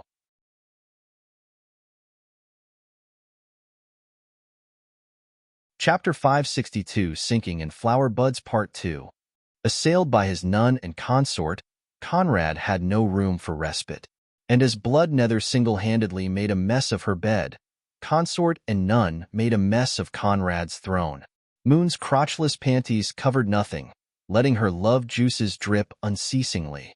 But though more modest, the warden didn't have it much better as her undergarments struggled to restrain her juices. Of course, to no avail. Conrad relished in the sensations, indulging in the efforts of their greedy tongues and lips as they took turns around his cock and balls. Soon, their orderly coordination grew more frantic, making nun and consort compete for every inch of Conrad's rod. They worshipped it, they worshipped him, even if they didn't know they did. And though he could have grown a second one, Conrad abstained, letting their greed-driven competition carry on before his icy blue gaze. Slurp, slurp, slurp, slurp, slurp, slurp. Slurping and gulping sounds intertwined as the cocksucking reached its acme. Conrad's cock tensed, trembling to announce its incoming release. As it did, Conrad released a low growl, ready to unleash his spunk. A tacit understanding bloomed between Moon and the warden. Both opened their mouths wide while pressing their cheeks against one another and staying close to Conrad's shaft to prevent the tiniest drop from leaking. And none did. As Conrad's cum gushed forth, drenching the lips, throats, and faces of the two, they lowered their lips on his shaft, preventing the tiniest drop from escaping them while the corners of their lips unwittingly kissed. But they didn't care. In their minds, serving the master took precedence on that bit of connection. Their minds had no room for one another, leaving only Conrad's sent to make a mess of them. With a smile, he stroked both their hair, keeping their pinned on his dripping shaft with one of his infamous smirks that announced more debauchery. "Undress," Conrad ordered, and even as his cum drenched their lips and faces, even as their tongues caught the stray, dripping semen, the two stepped back and on their knees, freed themselves of their clothes, letting clerical robe and dress drop onto the moistened ground. But on blood nether, the words held a stronger effect, and she rubbed her inner thighs faster, bringing herself to a little orgasm despite her persistent bounds. Conrad beckoned, making nun and consort rise to their feet. Both figures showcased divine perfection. But while Moon's breathed that fiery look of immortal blood spirits, the wardens displayed the sacrosanct glow the profane ought to violate. Conrad didn't delay, there was no need to. First, he took the warden into his arms, lifting her by her legs and holding her thighs mid-air as he aimed his cock at her dripping cunt. The flower bud contracted and expanded in expectation, breathing its desire to get deflowered. And as Conrad's flaming rod neared her unexplored territory, The warden's hands clutched his neck, pulling him in as she pressed her cushy torso on his. Her breasts squeezed his chest, her breath grazed his cheek, and even as she trembled in gripping expectation, the warmth of her body superseded his. Sinking his palms in the nun's cheeks, Conrad lowered her on his shaft, impaling her in one go. And as his rod tore through her defenses, the warden gasped, taking large gulps of air to placate the pricking sensation.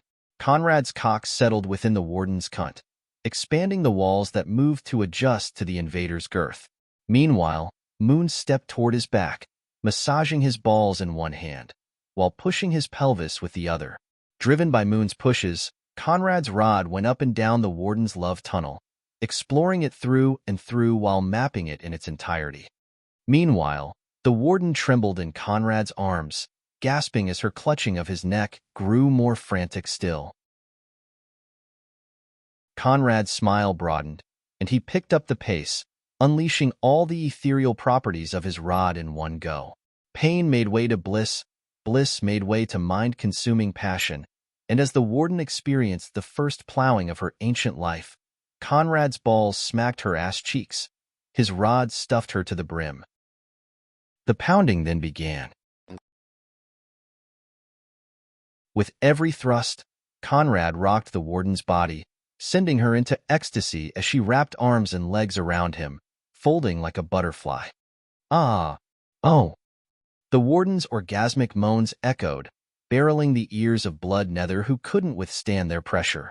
Faster, she rubbed her thighs against one another, driving herself into greater frustration as her body heard and craved the pounding ongoing a few meters away. Moon moved between Conrad's legs, climbing on top of Blood Nether to suppress her legs, making her unable to provide herself with any form of relief.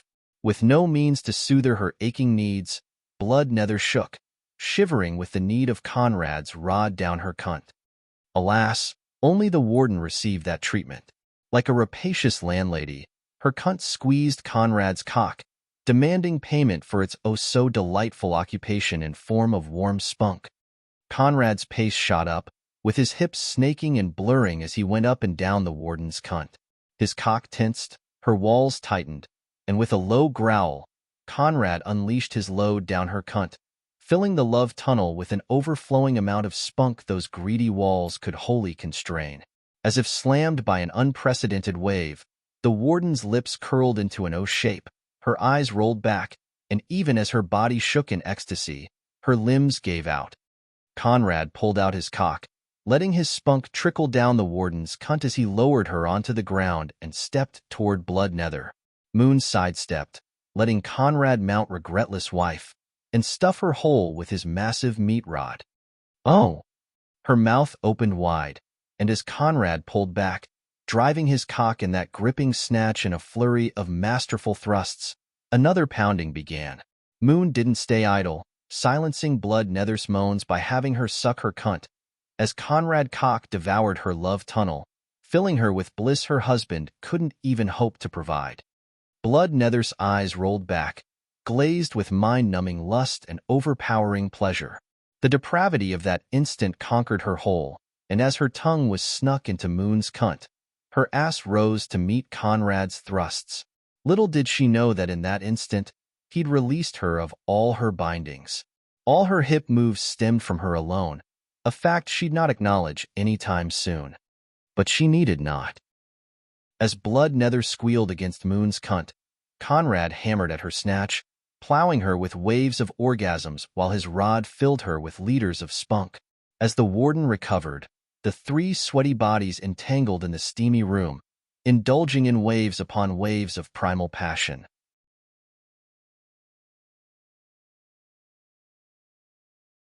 Chapter 563 Void Mirror Physique Owner. While Conrad indulged in carnal pleasures and harvested Blood Nether and the warden's cultivation, Kron brought back the Void Mirror Physique Owner who now stood in the main hall, quivering no end. After filling his nun, consort and servants every hole for the umpteenth time, Conrad's cultivation broke through to the peak of the anti-god realm, comparable to a late-stage primordial god. As promised, Conrad saved his prowess with the recording mirror, intent on not letting Regretless miss the tiniest part of it.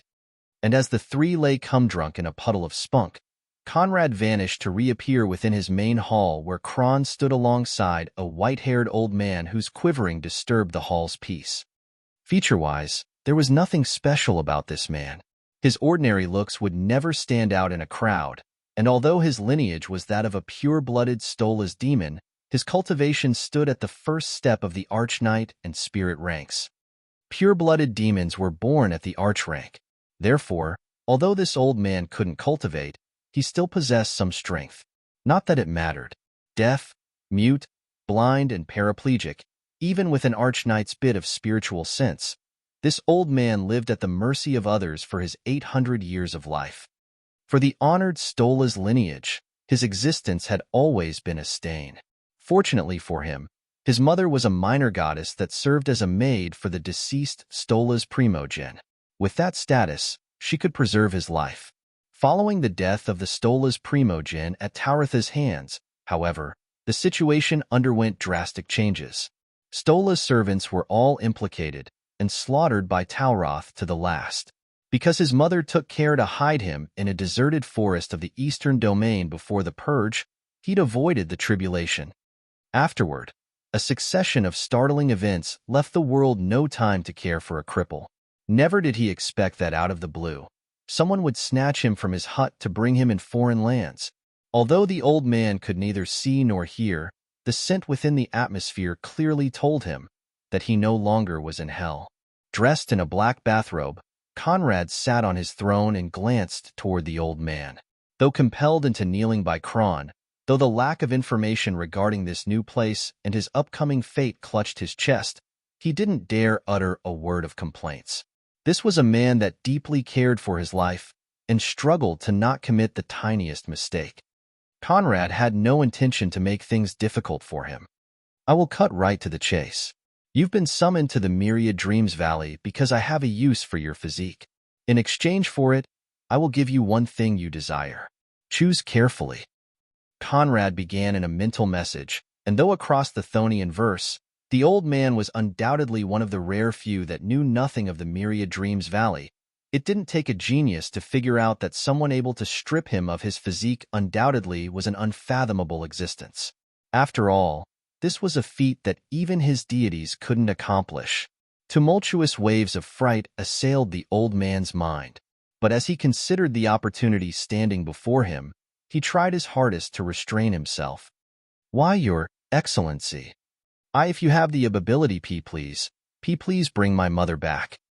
The old man struggled to say through a mental message of his own as he awkwardly bowed toward Conrad.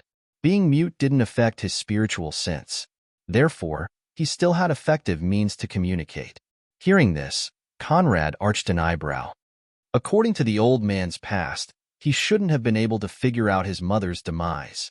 All he knew was that she abandoned him in a hut, with neither word nor directions, then forever vanished. For being able to accurately figure out she no longer was of this world, the old man could be considered astute. Are you determined? I can give you so much more. If you so wish, I could make you stronger than the past Stolas primogen, or give you endless wealth and riches. Glory, splendor, wealth, and rank are yours if you so desire. Perhaps in the future, you can find a way to bring her back by your own means. Do you insist on making this your wish? Conrad inquired, more out of curiosity than anything else. And still bent in that awkward bow, the old man nodded in vigorous approval. I don't dare gamble. I've always been a burden, a shame, a disgrace. However, despite the jeers and scorn, Mother always took care of me, protecting me to the best of her abilities. Glory, splendor, wealth, and rank, all those are inconsequential if the heart is full of regret. My only wish is that she can live well. The old man stammered in another mental message, and as those words echoed, Conrad couldn't help but see regretless in the old man's eyes. Indeed, they were quite similar. With a smile, Conrad stretched his right index toward the old man, stripping him of his void mirror physique in a silent surge of diabolic energies. The void mirror physique dived into Conrad, merging with his flesh, blood, and alongside the two others, formed an unholy trinity. Agreed, Conrad declared, this time speaking with his vocal cords, and as the words lingered, the old man was startled to see the darkness of his eyes vanish, revealing a world of blinding splendor to his sight. Better, Conrad's voice echoed in his ears. His eyes widened in disbelief. Although your demonic blood prevented your legs from atrophying, you still need to get used to them. Stand up and walk. Your mother awaits where you last saw her, Conrad stated, and vanished from the scene, leaving behind the flabbergasted old man who, like a fool, kept his mouth wide open. My master told you to stand up? Arg! Kron's snarl forced the old man out of his torpor, and he leaped onto his feet, stumbled, and again dropped on the ground. Seeing this, Kron shook his head and cracked his fists with threatening gestures. The old man didn't need more encouragement and rose straight like an arrow. Good. Master tasked me with sending you home, so? Kron began, curved his right hand into a claw, and before the flabbergasted old man, tore open a space gash with a downward motion. Go home. Aorg. Kron's right foot met the old man's buttocks in a resounding kick, sending him flying into the space gash to return whence he came. And indeed, there, his mother awaited. Meanwhile, Conrad landed in Caecilia's chambers, and as if answering his visit, her eyes trembled, announcing her impending awakening.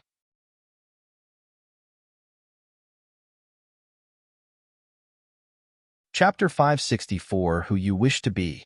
As Caecilia's trembling eyes opened to the sight of Conrad standing by her side, instead of elation, complex emotions intertwined within her gaze. Involuntarily, she closed her eyes, clenched her fists, and while avoiding her master's gaze, bit her lower lip. Undisturbed, Conrad stepped closer, sitting on the bed right by her side. Her eyelids and clenched fists trembled while her teeth sank deeper into her lip. Master, I'm sorry, Caecilia muttered following a moment of silence. But even without those words, Conrad could understand what plagued her. You know, Conrad stated, and with those two words, Caecilia curled into a ball, quivering no end.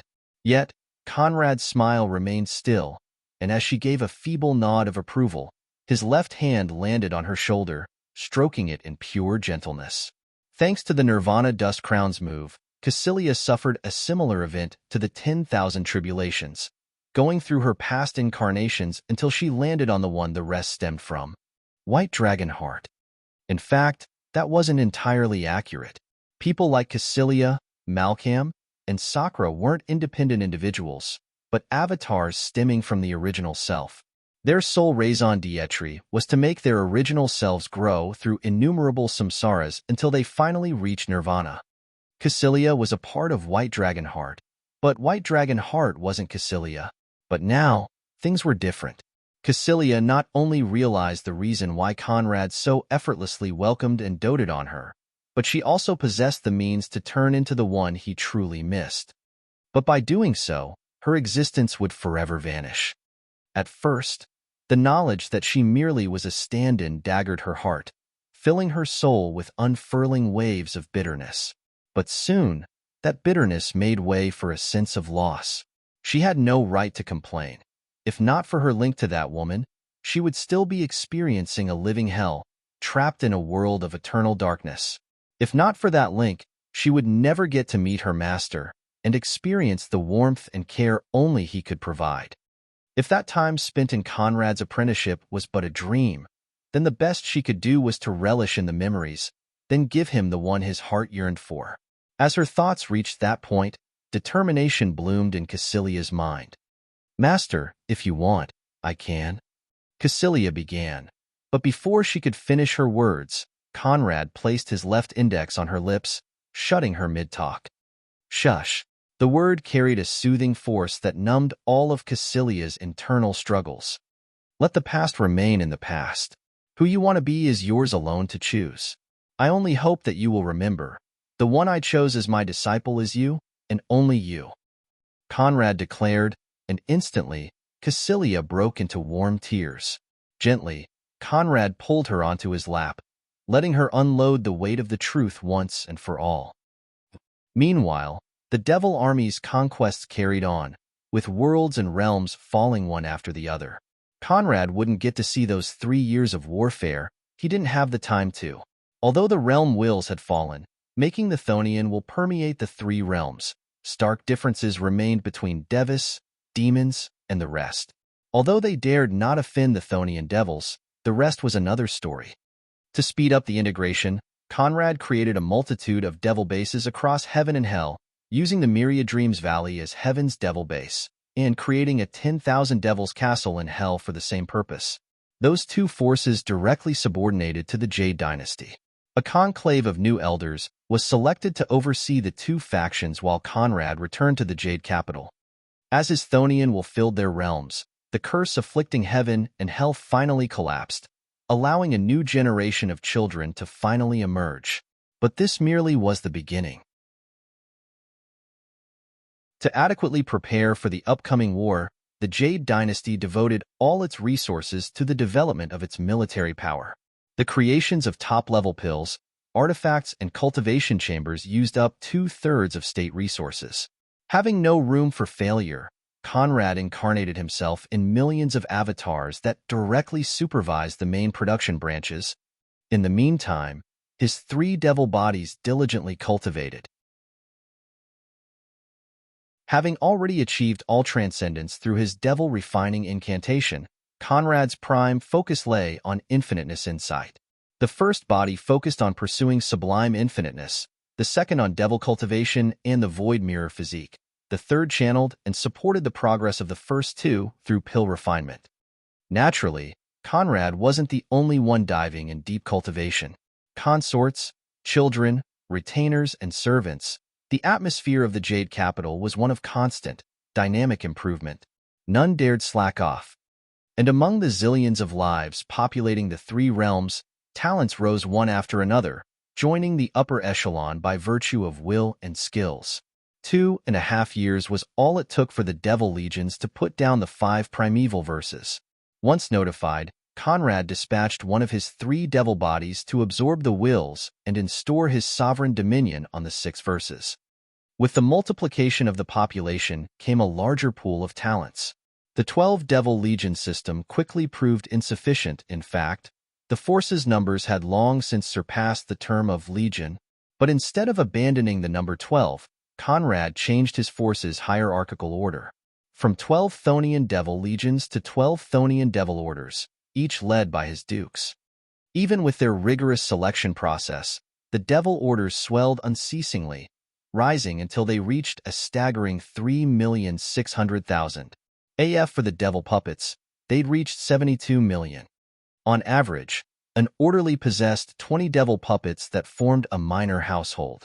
Of course, the reality was vastly different, with higher-ranked Chthonian devils boasting a vaster number of puppets than the lower-ranked. For those unable to join the orders, becoming a devil puppet soon became a top privilege ensuring immortality, formidable strength, and high status. For the sake of brutal competition, Conrad capped the order's numbers but allowed challengers to compete to take their spots. In those fights, strength wasn't the rational. So long as the devil failed to seize his opponent's Dao heart within 5 minutes, they would be kicked out from the orders, stripped of their devil cultivation, and replaced by the challenger. Very few ever suffered that shame. And so time passed, with the Chthonian devil forces progressing unceasingly. As their sovereign, and the one facing the highest pressure, Conrad naturally didn't idle. His strength rose unceasingly.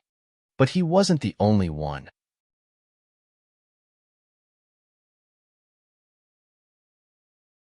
Chapter 565 1,500 Years of Cultivation. 1,500 years of cultivation. In the average expert's eyes, 1,500 years was nothing. But when time loops entered the fray, the situation became wholly different. In the Jade Dynasty, time stopped fluctuating, with chambers of infinite time loops serving as one of the mightiest foundations of the dynasty's growth. 100 years after the peace treaty's signature, Conrad broke through, reaching sublime infiniteness insight and thereby becoming a high supreme. However, he didn't pursue nothingness, instead using his primary body to seek the means to build his final cultivation realm. The task proved more challenging than expected. The final cultivation realm was Conrad's alone. None of his consorts or soldiers could ever step into it. Because that step alone was meant to at least give him almighty-level strength, Conrad believed there was no early, mid, late, or peak stage. It was but one step. Alas, that step he couldn't take. In other areas, however, his strength skyrocketed. With an endless supply of diabolic energies and all the wills he refined, Conrad broke lock after lock of his void mirror physique, soon reaching 30, and thereby obtaining almighty-level battle power. If the absolute negation physique was the most dreadful, the void mirror physique was undoubtedly the most peculiar. Mirroring and robbing of abilities, physiques, and innate skills, the void mirror physique could register and mirror all abilities the opponent showcased. If the opponent was sufficiently weak, the physique owner could even outright strip abilities from them. And for the current Conrad, an almighty aside, there was no such thing as strong. Yet, he wasn't satisfied. His cultivation rose alongside his forbidden physiques. 50 years after the treaty, he reached the Devil Monarch realm. But it took a whole 1,000 years afterward for Conrad to reach the peak. On cultivation alone, he possessed quasi-almighty strength. When physiques, supremacy, and cultivation level combined, he could crush the past regretless with a finger snap. Still, that wasn't enough. Alas, without forming the final step of his cultivation bridge, he couldn't grow further. In truth, Conrad never planned to achieve that during the 1,500 years deadline. However, for the sake of his plan, he needed to show the world he tried, and so he did. And as Conrad emerged from the last seclusion, he didn't doubt that he'd cultivated enough for a lifetime. Across the remaining years, Conrad absorbed a great variety of bloodlines, making his bloodline strength rise ever still. He even got his hand on Tao spirits. Unfortunately, all tribulation spirits of the Omniverse lay in the firmament. Otherwise, regretless Omniarch blood would now be a subpart of Conrad's lineage. Meanwhile, his forces too experienced startling growth. The weakest of the Thonian Order's 6 million soldiers stood at the Prime Devil realm. In the upper echelon, there wasn't anyone below the anti-god level. The 12 Dragon Dukes all reached at least the mid-stage of the Devil Monarch realm, with the strongest four, Wolfgang, Chimera, Hubert, and Birkin, breaking through to the late stage. Meanwhile, Conrad's consort numbers rose to 16,000, all reaching the Devil Monarch realm, with the likes of Gulistan, Verena, Else, Selene, Rethi, the Warden, and Moon reaching the late stage. Cassilia and Heidi too reached the late stage. Unsurprisingly, though without the support of dual cultivation, Helmet too reached the late stage. Elia, however, remained at the mid-stage. On that topic, the second prince, Ubea, returned from his purgatory, clear-headed and ready to serve. His cultivation now reached the mid-stage of the Devil Monarch realm. As for Yvonne, she let go of the Devil Bridge, crossed the 10,000 tribulations, and formed her own cultivation bridge, the Extermination Monarch Bridge. Just like Conrad's, her bridge possessed 6 ordinary steps, with the 7th reserved for her. According to Conrad's assessment, though both were perfect bridges, Yvonne surpassed Regretless in might. Unlike Conrad, whose final step required unrivaled conditions, after reaching sublime infiniteness insight, Yvonne could immediately forge her final realm. With that realm, Yvonne's cultivation alone surpassed high supreme level, approaching the quasi-almighty tier of Conrad's peak stage Devil Monarch cultivation. Meanwhile, she'd also reached all transcendence, thereby becoming the 4th High Supreme. Many wondered why she didn't just stay on the Devil Bridge. After all, there wasn't much difference between her current cultivation level and the one she would possess once she broke through to the peak of the Devil Monarch realm. The likes of Else, for example, could also form their bridges. However, there was no sense in doing so. Only Conrad knew that Yvonne's purpose didn't lie in strength. She wanted to verify something, and she did. Meanwhile, in the Jade Dynasty, Supremes rose one after the other. Beyond, the situation was by no means that glorious. However, abrupt changes in the atmosphere announced to the world that another high supreme rose. As the peace treaty neared the end, a nameless wanderer donning a bamboo hat reached sublime infiniteness insight, adding it to his all-transcendence to become a high supreme. He then vanished without a sound, never again reappearing in the cultivation world. The man was Cloud. Another destroyed his main body, scattering his supreme will and existence across the omniverse to observe and understand its very essence, while going from nothing to all things. That man was Night. In the Neo-Empyrean's capital, the thundering laughter of a silver-haired youth resounded, as all transcendence added to his sublime infiniteness insight to make him the sixth High Supreme. In the firmament, one after the other, primordials and supremes rose. The Tribulation Demon Guard that once made the Omniverse quiver welcomed 12 new Supremes. Initially, the members of this guard were all primordial level, the hand-picked, war-ruined children raised by Regretless to fight for the greatest crown. In those 1,500 years, trapped in an infinite time loop, their strength rose to brand-new heights. As for Regretless, due to the uniqueness of his bridge, Celestial Slaughter's mental message blocked any cultivation advance, letting it remain at supreme level. But in other places, he grew. For the second time in his life, Regretless used his 3 corpses refining incantation to do that one thing that went against all his aspirations: cultivate nothingness. Unlike Conrad's devil refining incantation, Regretless art split him based on the self: a good body, an evil body, and a neutral body. 2 of the 3 would start out empty. As per his father's will, Regretless kept his original strength and consciousness in the good body. In the neutral body, he cultivated nothingness. In the evil body, he not only cultivated from scratch, but went further than his past peak, reaching High Supreme in cultivation level alone. The evil body was the true tribulation demon. However, the good body remained in control of the other 2, able to channel their strength and merge when necessary. The neutral body reached sublime nothingness insight, thereby granting Regretless almighty-level strength. But because he didn't merge the 3, it was only as if. He didn't, and he wouldn't. For Regretless, becoming almighty was never an issue. There was simply no point. Even becoming an almighty couldn't give him what he truly yearned for. Only Celestial Slaughter could.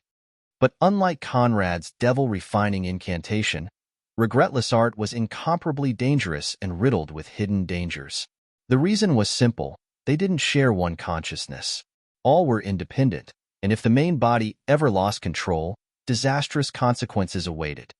Meanwhile, as his children's growth reached the acme, from within his imperial palace, as he lounged on his throne, Celestial Slaughter's eyes opened wide, and his lips curled into a smile. The final war begins.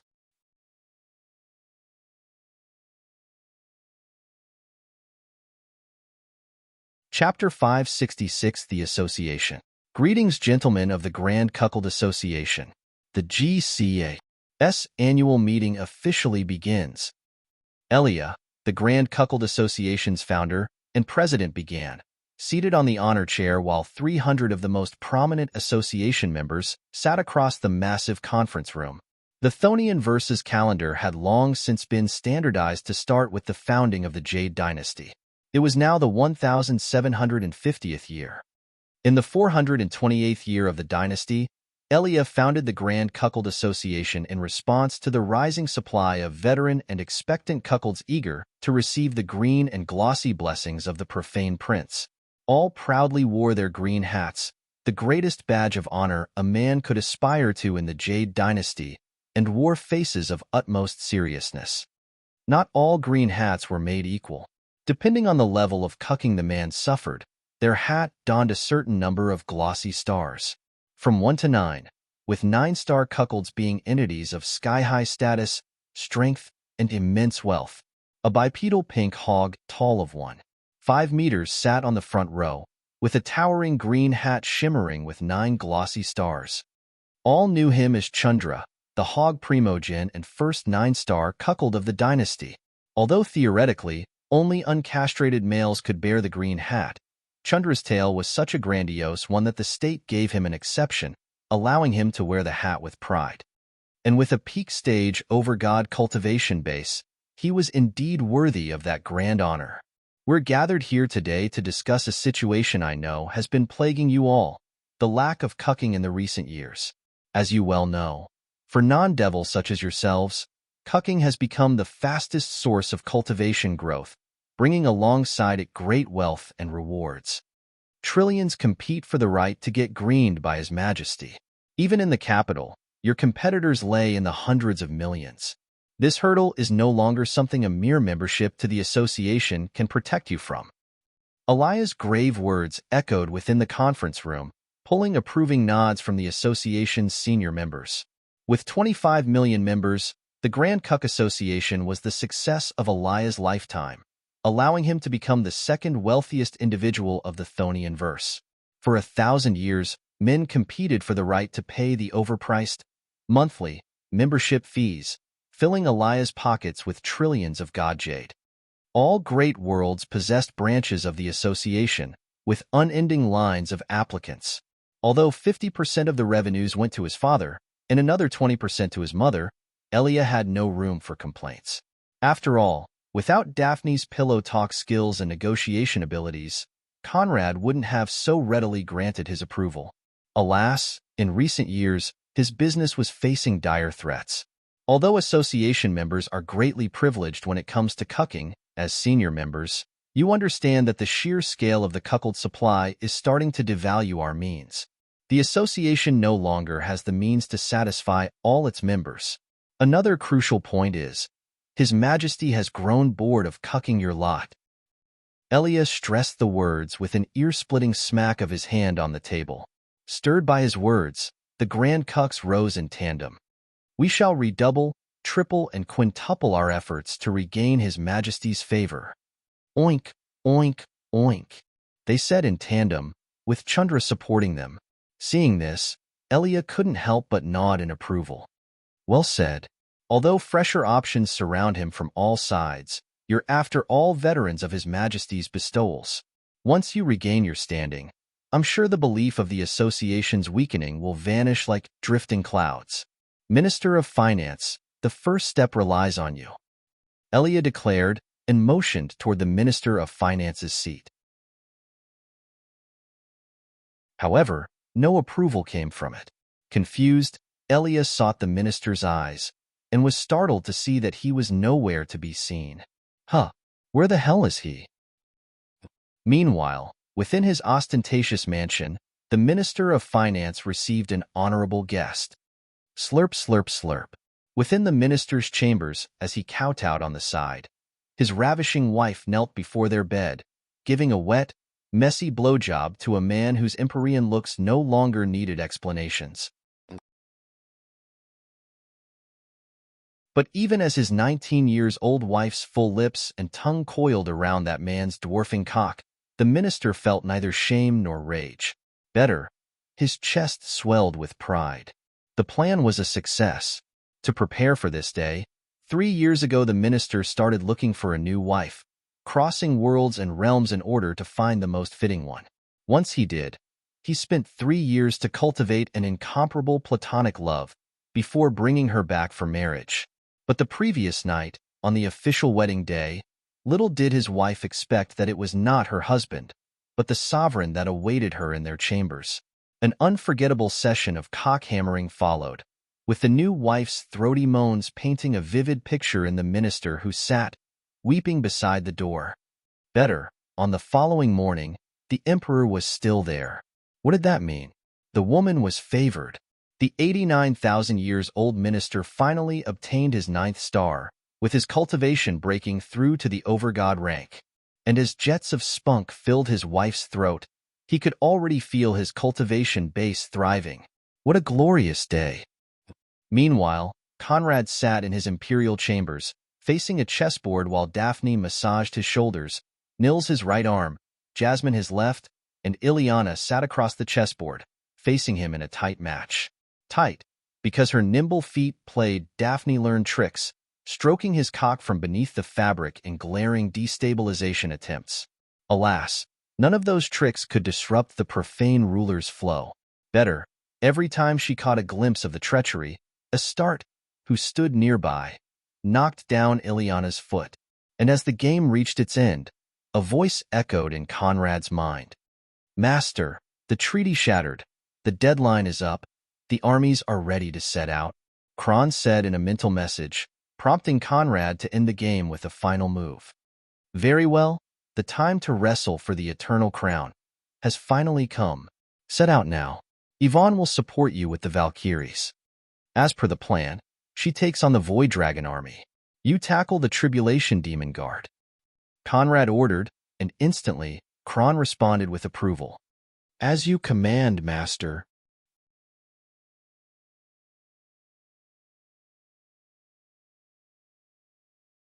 Chapter 567, Into the Firmament's Shadow. They were long since ready. The peace treaty's end date was a moment the Jade Dynasty had long been prepared for. Of course, most passed their final idle days in remarkably different ways. Conrad for one let two of his devil bodies enjoy the perks of tyranny, while the main one spent day and night in the company of his consorts. But now, the time to draw blades had finally come. That Conrad wouldn't be part of the main army was a fact the Chthonian devil forces were already aware of. Therefore, they showed no surprise. As for where he planned to go, that was none of their concern. Conrad's eyes lowered on the chessboard, eyeing it intently for a second before shifting his gaze toward Ileana's. I'm afraid this game will not see an end, Conrad stated with a gentle smile. Ileana, however, shook her head. Just a minor delay. Let the chessboard remain in this exact position. No matter how long it takes, we shall finish it. Ileana replied and, alongside her harem sisters, stood up, turning into bright rays as they shot toward the Valkyries' gathering place. Conrad again glanced at the chessboard, shook his head, and stood up. With a step, he vanished and, unbeknown to his forces, crossed all verses to land before the firmament. The most sovereign of worlds indeed stood true to its reputation. The tiniest of breath was a marvel able to soothe the mind of a cultivator while refining their body and senses, a true cultivation paradise. Concealed by his firmament bridge, Conrad walked in. In terms of size, the firmament was by no means a world of exaggerated proportions, roughly the size of 3 Jupiters. It didn't have a sun, didn't have a moon. Only the eternal jade sky and kaleidoscope lights dazzling the eye reminded the onlooker that this was no ordinary world. In the firmament, Conrad saw colors he didn't even know existed, shapes he couldn't name, beauty beyond all man could fathom. Alas, there was no time for him to enjoy the scenery. Conrad closed his eyes, spreading his quasi-almighty devil sense throughout the firmament, seeking a very precise location, a gathering of unique forces that mirrored the rhythm of his bloodline and physiques. He found it at the base of the firmament tree, and with another step, vanished to land upon it. A kaleidoscope vortex opened beneath his feet, dragging him into another scenery. Meanwhile, armies left their homeworlds. From the Neo-Empyrean, led by Dragon Dark and Asmodeus, the Void Dragon army took to the sky, crossing all verses as they descended upon the firmament. From the ancient crystal world, the Chthonian forces did the same. The best of the 12 orders led by Kron, the 16,000 Valkyries led by Yvonne, bloated space as they descended upon the firmament like interstellar meteors. Little did the masses know that a fight about to decide the very meaning of existence throughout the rest of eternity was about to begin. All Valkyries donned crimson battle armors, each with varying pairs of wings, and horned helmets of the same hue. But even beside the 360,000 orderlies and 2 million devil puppets, the Valkyries' presence stifled the air.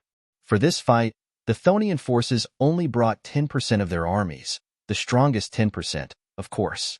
Among the present orderlies, none was weaker than the mid-stage anti-god realm.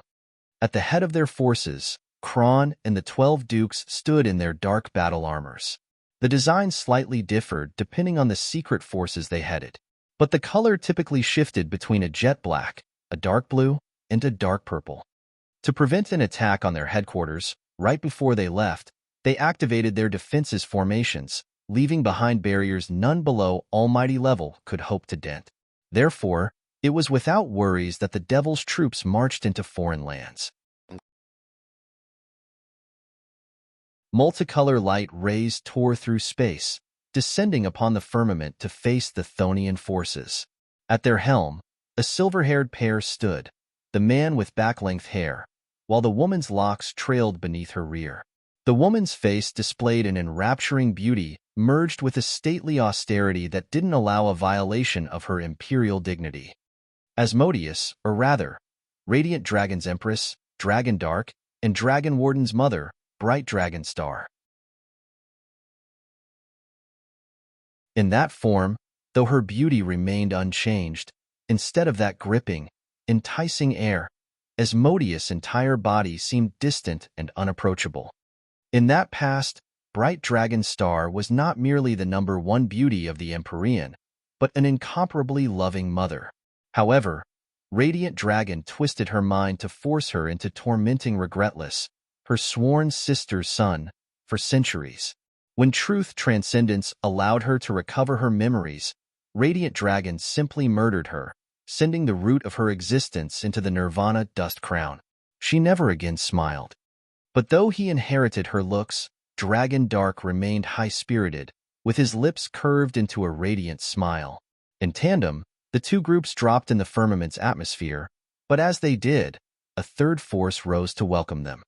In terms of numbers, this force was undoubtedly the weakest, boasting only 30,000 experts, but all clearly were battle-hardened veterans that drank the blood of millions. Tao spirits, immortal blood spirits, and tribulation spirits made up this brigade, and if their cultivation basis already was astonishing, they paled when compared to the man standing at their helm. With sky-blue hair and crimson eyes, the young man's entire body brimmed with a nefarious air and killing intent. On the scene, none could match the intensity of that killing intent. It stretched across kilometers, calling for bloodshed and slaughter. Regretless evil body. And as his gaze swept the vast armies, even his scara showed that crimson hue. Although vast armies clouded his gaze, only few managed to grasp his attention. Still, he failed to find who he truly sought. Dragon Dark too was perplexed, for he couldn't see Conrad standing in the lot. Little sister-in-law, where's my brother hiding? In such a grand occasion, this unprecedented family reunion, he dares not show his face? Dragon asked while his slit, silver gaze nailed Yvonne from afar. As the little sister-in-law echoed, Yvonne's eyes shifted toward Dragon Dark. With her arms crossed below her chest, she eyed him from head to toe, gracing him with a condescendence even he found uncomfortable. My husband has no time to waste on measly ants. If you want him to appear, bring your father instead. But I suppose that isn't happening, is it? Yvonne replied before disregarding Dragon Dark to revert her eyes on Regretless evil body. Since the main players all have other battlefields to consider, the least we can do is to clean up the stage for them, Yvonne declared, stretched out her hands, clenched her fists, and as her slender muscles hardened, her cultivation base erupted, releasing such a dreadful might that even the evil body's face contorted into a frown. And although he'd now become a high supreme, Dragon Dark felt dwarfed by this awe-inspiring strength. Well said, Your Majesty. Kron approved and stepped forward. As his arms remained crossed behind his back, his lips curled into a fiendish grin, and his cultivation base exploded.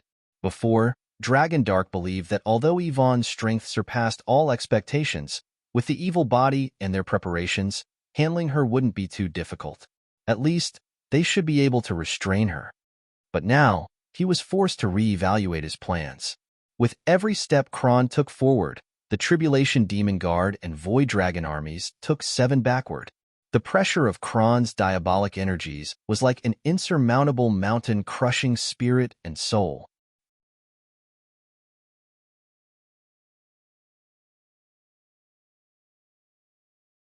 Chapter 568 War of Devils and Gods. Subalmighty and Quasi-Almighty Cultivation. Father was right. Some of them did reach the Almighty tier. How dreadful. Dragon Dark muttered as his face contorted in a grimace. Because of the vast strength gulfs that lay therein, celestial slaughter split the Almighty Supreme tier into 4 levels: Subalmighty, Quasi-Almighty, False Almighty, and True Almighty. With her current cultivation and strength, Yvonne could call herself a Subalmighty. With his, Kron was qualified for the Quasi-Almighty tier. As for False Almighty, it was for those existences that possessed true Almighty-level strength but didn't form an Almighty will. Without an Almighty will, there was no omnipotence. Therefore, no matter how dreadful their abilities became, false Almighties could never defeat a true Almighty. At least, those were Celestial Slaughter's words. But with the Dharma Lord's knowledge backing him, how could he be wrong? But though he knew very well that he wasn't their match, Dragon Dark showed no fear. "Little sister-in-law, I must admit that your strength exceeds all my expectations. However, Father's unparalleled genius cannot be defeated by this bit of strength." "Formation!" Dragon Dark exclaimed, and lifted his right hand, causing the 100,000 primordials God and Supremes at his command to morph into an intricate formation. The primal laws filled the sky, backed by infiniteness insight, as a gray ray flew from Dragon Dark's forehead and landed in the center of the formation. The light dispersed, revealing a gray, ancient steamer that quivered with the screeches of boiling souls. Dragon Dark, Asmodeus, and all the Supremes' hands flashed in incantation gestures, and as the core of their energies erupted in a maelstrom of forces, the steamer's lid opened, releasing trillions of discarnate souls that screamed their rancor and sorrow as they merged in a gray hurricane. The primordials and the majority of Supremes vanished in the hurricane. Dragon Dark, Asmodeus, and other elites such as the 4 Dragon Kings, however, remained on the front, with eerie gray winds swirling and empowering their forms. "Formation!" the evil body exclaimed, and in tandem with the Void Dragon army, the 30,000 Tribulation Demon Guards blended in a supreme formation, first forming 3 suns, a white, blue, and red one, that then merged to produce a pitch-black star rippling with almighty-level strength. The heavenly demon tablet served as the formation's nucleus, while the evil body controlled and channeled it from outside. To the Thonian forces, the collusion between Tribulation Demon and Void Dragon forces was ancient knowledge. Therefore, they showed no surprise. Leading their forces, Yvonne and Kron summoned their weapons. Evernight, the emerald spear appeared in Yvonne's right hand while dozens of lineage weapons appeared and swirled around Kron. Their already unfathomable pressure rose in heights, and as their forces fell into formations of their own, they led the charge. Kill! In an explosion of nefarious energies, the war between devils and gods began. Meanwhile, Conrad crossed the firmament's core, the inner world where the greatest of secrets hid. If the firmament's throne hid somewhere, that was the place. A jade bridge led the road. Jade was the color of perfection. All perfect bloodlines and bridges were, in a sense, jade. There didn't seem to be an end to that bridge. It just went on, with no difference between 10,000 kilometers and 10 centimeters. After his 7th step, Conrad stopped and closed his eyes. Negation. As the word left Conrad's lips, 90 broken locks appeared, swirling around his form as they released boundless negation powers. The bridge shrank, going from its infinite proportions to a tiny passage of 3 meters at the end of which a kaleidoscopic energy portal stood. Without a word, Conrad stepped in, vanishing to land in an empty world with clouds as the ground and dazzling light as the sky. From that blinding sky, a jade coffin descended, dropping before Conrad with neither sound nor pressure. Besides its odd color, there didn't seem to be anything special about this coffin. Conrad, however, didn't doubt that therein lay a force able to decide the very pattern of the omniverse. The coffin's lid opened, and even then there was no sound, no grating, just the graceful slide of that lid. It spread enough to let a human-sized figure pass, then stopped moving.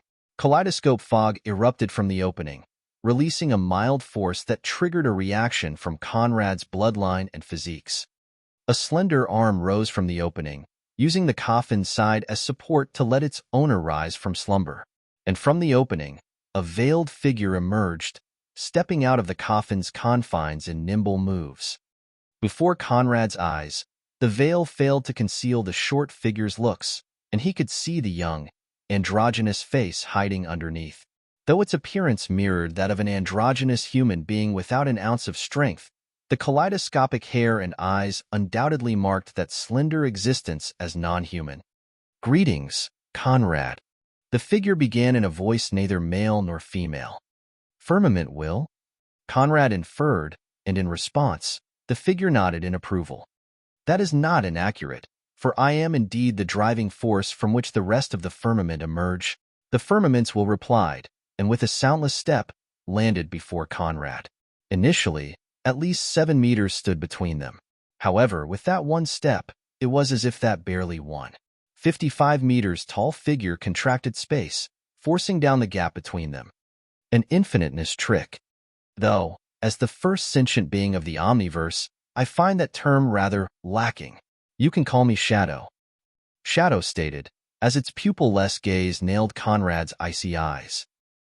While Conrad made the acquaintance of the Omniverse highest will, Regretless sat cross-legged within his cultivation paradise, with the neutral body sitting several hundred feet above, and the two coordinating with the evil body and tablet to maintain the formation. Right beside Regretless, a gray vortex opened, revealing the gray-haired form of Celestial Slaughter. His slit, golden eyes dropped on Regretless with an outwardly contented smile. "Child, well done. You haven't let me down." Celestial Slaughter began, but though neither rage nor hatred remained in his good body, though the face and voice were that of Tauratha's, as his eyes locked on those golden hues, Regretless couldn't help but feel his stomach turn. "You seem oddly insouciant for someone whose worst enemy might very well be seizing the eternal crown," Regretless stated, for indeed, Celestial Slaughter's calm left him baffled. Neither doubted that Conrad was currently somewhere within the firmament. Better, Celestial Slaughter knew the where, and it didn't take a genius to figure out what he planned to seize. Still, Celestial Slaughter remained undisturbed. "Who? Conrad? Have no fear. He isn't getting anything. In base terms, Shadow is the first cunt of all times. I learned a lot from that creature. Conrad can never get the crown, because he is Conrad." Celestial Slaughter sighed, making Regretless eyes narrow in confusion.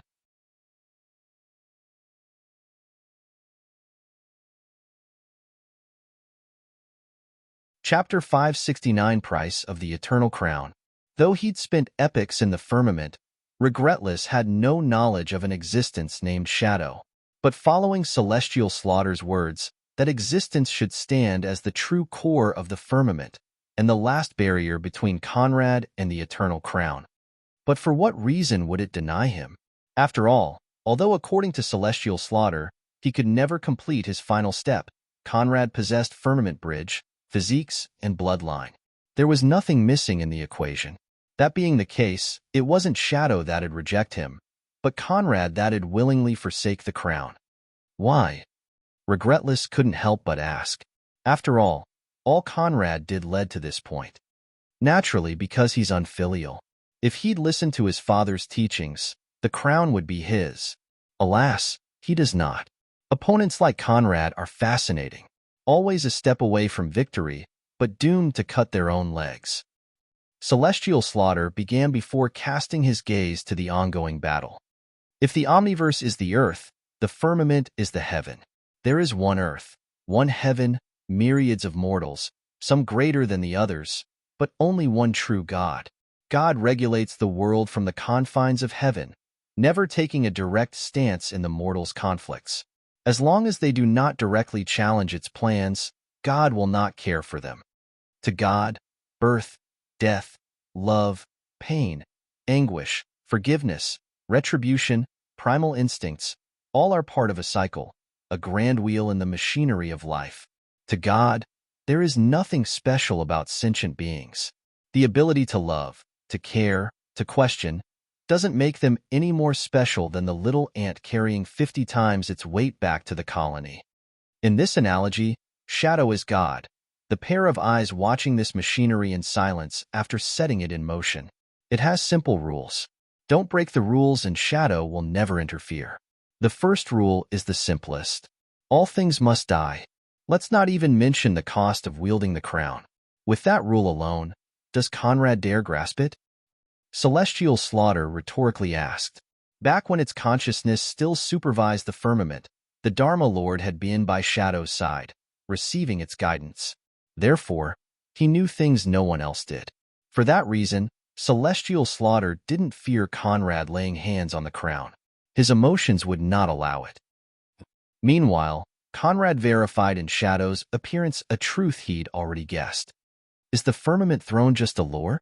A false tool you use to lure me, or whoever succeeded in fulfilling the requirements, into awakening you? Conrad inquired.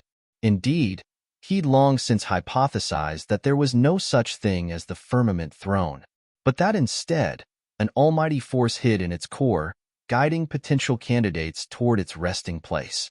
And clearly, he was right. Yes and no. The firmament throne is the missing part of your bridge. That one thing without which you can never form the final step of your cultivation base. Me? Shadow began in that cold, deadpan tone, carrying not the tiniest bit of emotions. Without that part, you will forever remain incomplete, always under threat of someone rising to surpass you. Therefore, you will seek it. You will seek me. And here you are. Thanks to you, my dormant consciousness awoke. The only one aware of this truth is the man you call Dharma Lord. Though, with the fading of his consciousness, I suppose that Tauroth is the only one remaining. Shadow's acknowledgement seemed to produce no reaction from Conrad's cold gaze. His eyes remained lowered at Shadow's, and between their inexpressive standoff, a suffocating tension brewed. Undisturbed, Shadow pursued. I know what you're thinking. Why? The answer is simple. I cannot maintain my consciousness for long without a body. Without a body, my strength is not only limited, but I also must fall into torpor and let the omniverse run its course. That's the rule. But once you and I unite, body and spirit become one. The omniverse can finally return to the right path. Accept me, and henceforth, you are the one true sovereign. All things in the past, present, and future shall obey your will. But in exchange for that power, you must surrender what makes you vile, what makes you stained, corrupt, and vulgar, your emotional spectrum. Shadow declared with his hands crossed behind its back. But before he could carry on, Conrad broke into an involuntary chuckle. Did I say something funny? It was the same deadpan voice, showing no emotion. In fact, Shadow didn't have any. In its eyes, emotions were mortal flaws. I couldn't help it. I am the founder of diabolism, the ancestor of all devils, the profane prince, and my emotional spectrum is the one thing you find vile in me? Conrad quipped, amused by Shadow's view. However, the creature's standpoint remained unchanged.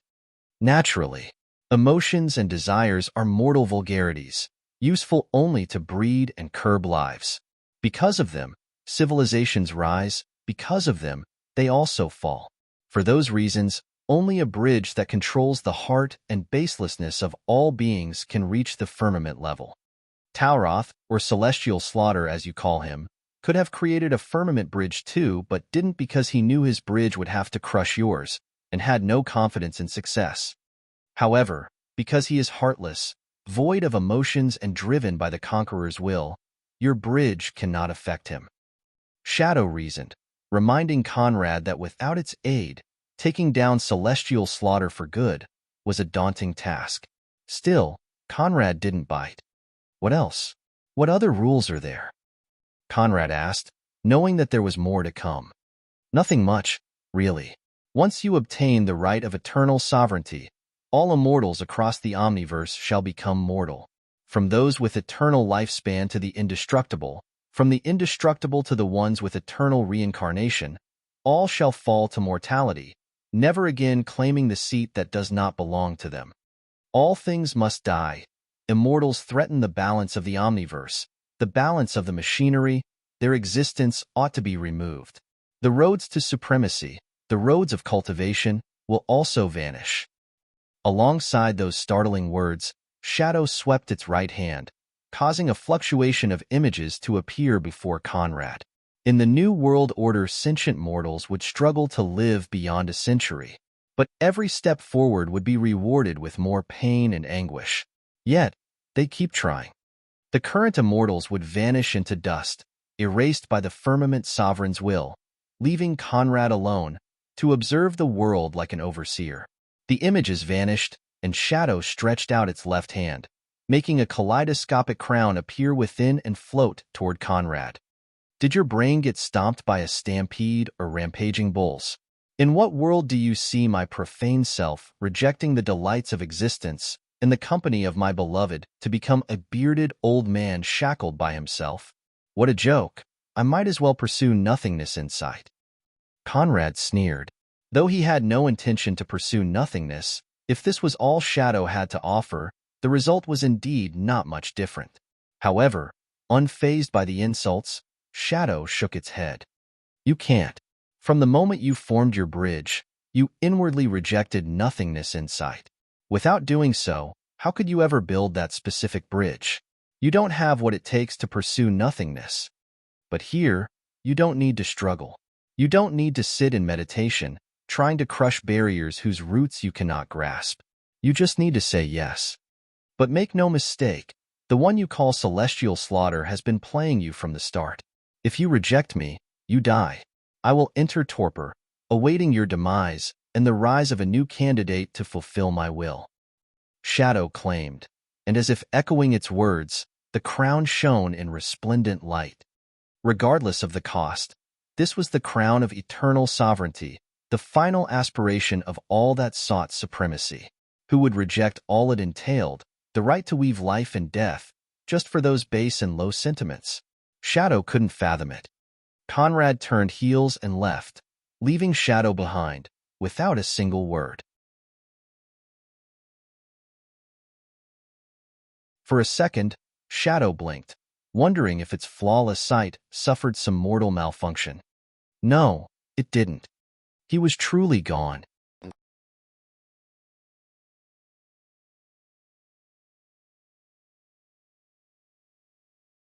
Chapter 570, The Devil's Crushing Superiority. Out of the firmament's inner core, Conrad reappeared within the sky, staring at the ongoing clash from afar. Shadow served its first purpose by awakening. Before it fell back into torpor, someone else would make sure it served the second one. Shifting his eyes from the battle, Conrad's devil sensed toward the firmament, locating all the lives and resources scattered within. Regretless hiding place didn't escape him. And seeing the three bodies who once combined could instantly breed an almighty, Conrad couldn't help but smile. With a sweep of his golden sleeves, a kaleidoscope, pear-shaped fruit left the firmament's tree to rush toward him. A firmament fruit. Conrad stretched out his right hand, releasing the full might of his high supreme will and void mirror physique, to replicate a massive quantity of firmament fruits. Due to the firmament fruit's unique attributes, even if they wished to, other infiniteness and all-transcendent supremes couldn't achieve this feat. Only Conrad could. Of course, in the grand scheme of things, firmament fruits no longer seemed that important. After all knew that the true determining point of this war was the might of the leaders. Whoever reached the summit between Conrad and celestial slaughter would lead his faction to eternal sovereignty. Firmament fruits could affect neither. Still, Conrad replicated more than 376,000 fruits, and hiding them in his seemingly boundless sleeves, he shot toward the battlefield. Meanwhile, war raged in the firmament's ever-glorious sky. Yvonne alone faced Dragon Dark and Asmodeus, who, reinforced by their defensive formation, resisted her dreadful blows. At the same time, Kron challenged the evil Regretless, but could only fight him to a standstill. By their sides, Else traded moves with the Dragon Kings, Verena with the Tao Paragons, Gulistan with the Tribulation Envoys, Selene and Rithi with the Undying Blood Monarchs. The Warden, Cassilia, Heidi, Moon, Astarte, Jasmine, Ileana, Nils, and other leading consorts led their Valkyrie troops against the Grey Soul Hurricane to dig a hole in the formation's eye and shatter the Void Dragon army's defenses. And as the Void Dragons showed signs of faltering, the Tribulation Demon Guard didn't have it better. Bang! While Kron contained the evil body, alongside the 12 Dukes, Helmet, Ube, and Elia led the orders in a massive charge, and in an explosion of heart tribulations and anti-godheads, battered the Tribulation Demon Guard's Black Sun. Dark purple lightning and gargantuan anti-godheads filled the firmament sky, bypassing the almighty tier formation to target the men driving it. One after the other, they faltered, crushed by the weight of their existence and the devouring power of the anti-godheads. Crack! The first gap opened. Seizing the opportunity, Wolfgang, Hubert, and Birkin broke free of their troops and dived in. Unlike the Void Dragon armies, the Tribulation Demon Guard was perfectly killable. The 3 Thonian Dragon Dukes first targeted the strongest generals under Regretless banner, and as they struggled to reinforce the formation, they hacked at their lives. Wolfgang's battle axe, Hubert, and Birkin's swords erupted with all transcendence as they tore Regretless chief generals to shreds, moving through his troops like blurs and exterminating the leadership. In battles of that magnitude, the split of a second was more than enough for massive casualties to reign on one side. As the only ones with flawed immortality, the Tribulation Demon Guards were the weak link the Thonian forces planned to exploit. But at that time, the evil Regretless lips curved into a fiendish grin. Dao Law, vindictive retribution. The evil body bellowed, and instantly, those dozens of fallen experts' collapsing remains turned into pitch-black squalls of fell might, screaming at the 3 dukes as if cursing them for their demise. Trapped in the fell squalls, Hubert, Wolfgang, and Birkin felt their strength drop at a rapid pace, while their very existence eroded under the vindictive retribution's corrosion. Ha ha ha! Trading a few wastes for the lives of 3 of the 4 strongest dukes. Now this is what I call a bargain. The evil Regretless guffawed, and with a kick, broke free of Kron to mend the crack. Indeed, he'd let it open purposefully, planning to use it at his advantage to cripple some of Conrad's most trusted legs. Seeing this, Kron arched an eyebrow. How incomparably wicked. Is this all the lives of your followers from eons amount to? He couldn't help but ask. But hearing this, the evil Regretless sneered in glaring disdain. Do not mistake me for my waste other self. I am the Tribulation Demon. In my eyes, all things are sacrificable tools. Their death, worth it if it can help me achieve my fell ends. As for you, familiar, you can scram.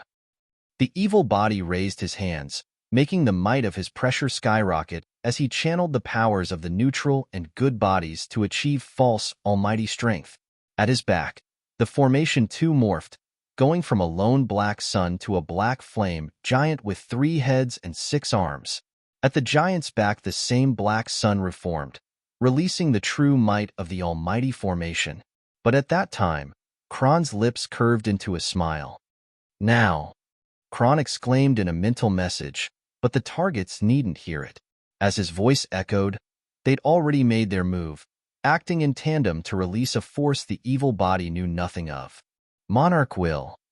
Blinding dark purple light burst from within the black giant, shattering the black squalls trapping the dukes, and stretching across the 30,000 troops maintaining the formation alongside the heavenly demon tablet. In that instant, they grew dazed, their minds collapsing as they all, without exception, turned into devil puppets. In that same instant, Hubert, Wolfgang, and Birkin stretched their indexes at the heavenly demon tablet, releasing their monarch wills in dark purple rays that nailed it from 3 angles. Ee. An eerie, screeching sound rippled from the tablet, hacking at the eardrums of all on the scene.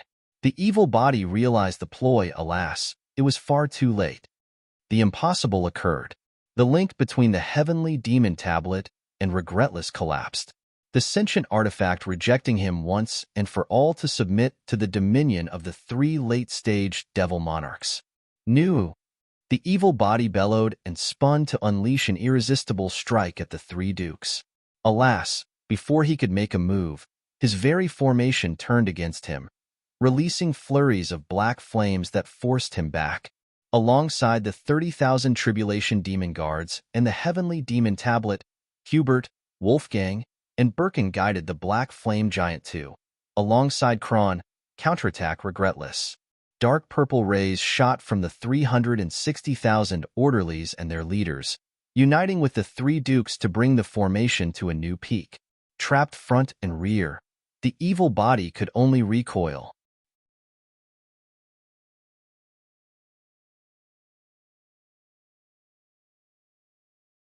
Chapter 571: The Evil Body's Counterattack. None, not even the Void Dragon army, had expected such an eldritch scene. The phenomenal turn of events took them all aback, and as they awoke to the reality of the devil's irresistible might, another dreadful enemy made her move. The Heavenly Demon Tablet was successfully obtained. Bring them all down. Yvonne ordered, and echoing her own words, joined her hands in a prayer sign. Instantly, a golden statue appeared at her back, rippling with dazzling golden light. The statue expanded, becoming a towering asexual giant with 1,000 eyes and 10,000 blades swirling around its form. Dao Law, true extermination. Tapping in her extermination monarch bridge and cultivated skills, Yvonne instantly released her strongest ability. The golden blades multiplied, becoming trillions of weapons from the imaginable to the unimaginable, before turning into a meteor shower that barreled into the entire Void Dragon army. Innate skill. Auspicious clouds.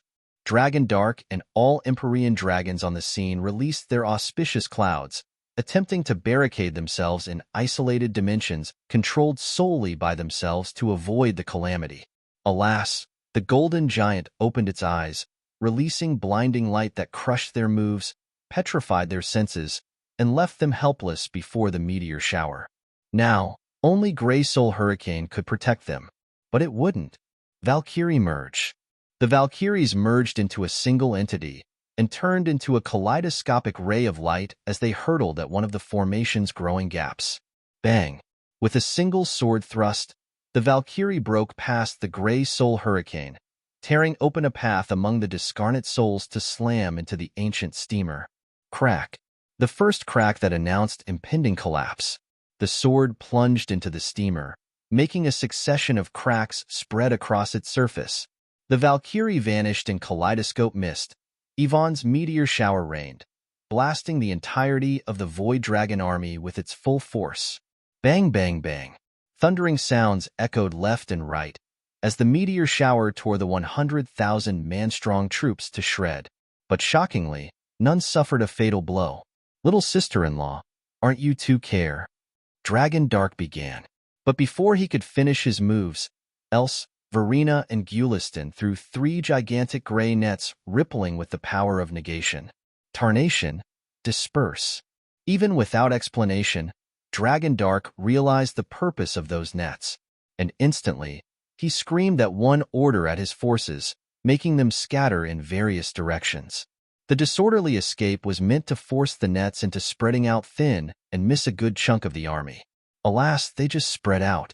No matter where the weakened Void Dragon forces ran, the nets followed. All assumed their true forms, with Dragon Dark and Asmodeus turning into silver dragons as they exploded with the limit of their speed. But again the golden giant's radiant eyes trapped them where they stood, and again the nets spread, surrounding them once and for all. The nets dropped on the runaway forces, bundling them all in 3 sacks that nullified all their means of resistance. Damnable woman, let go of this prince.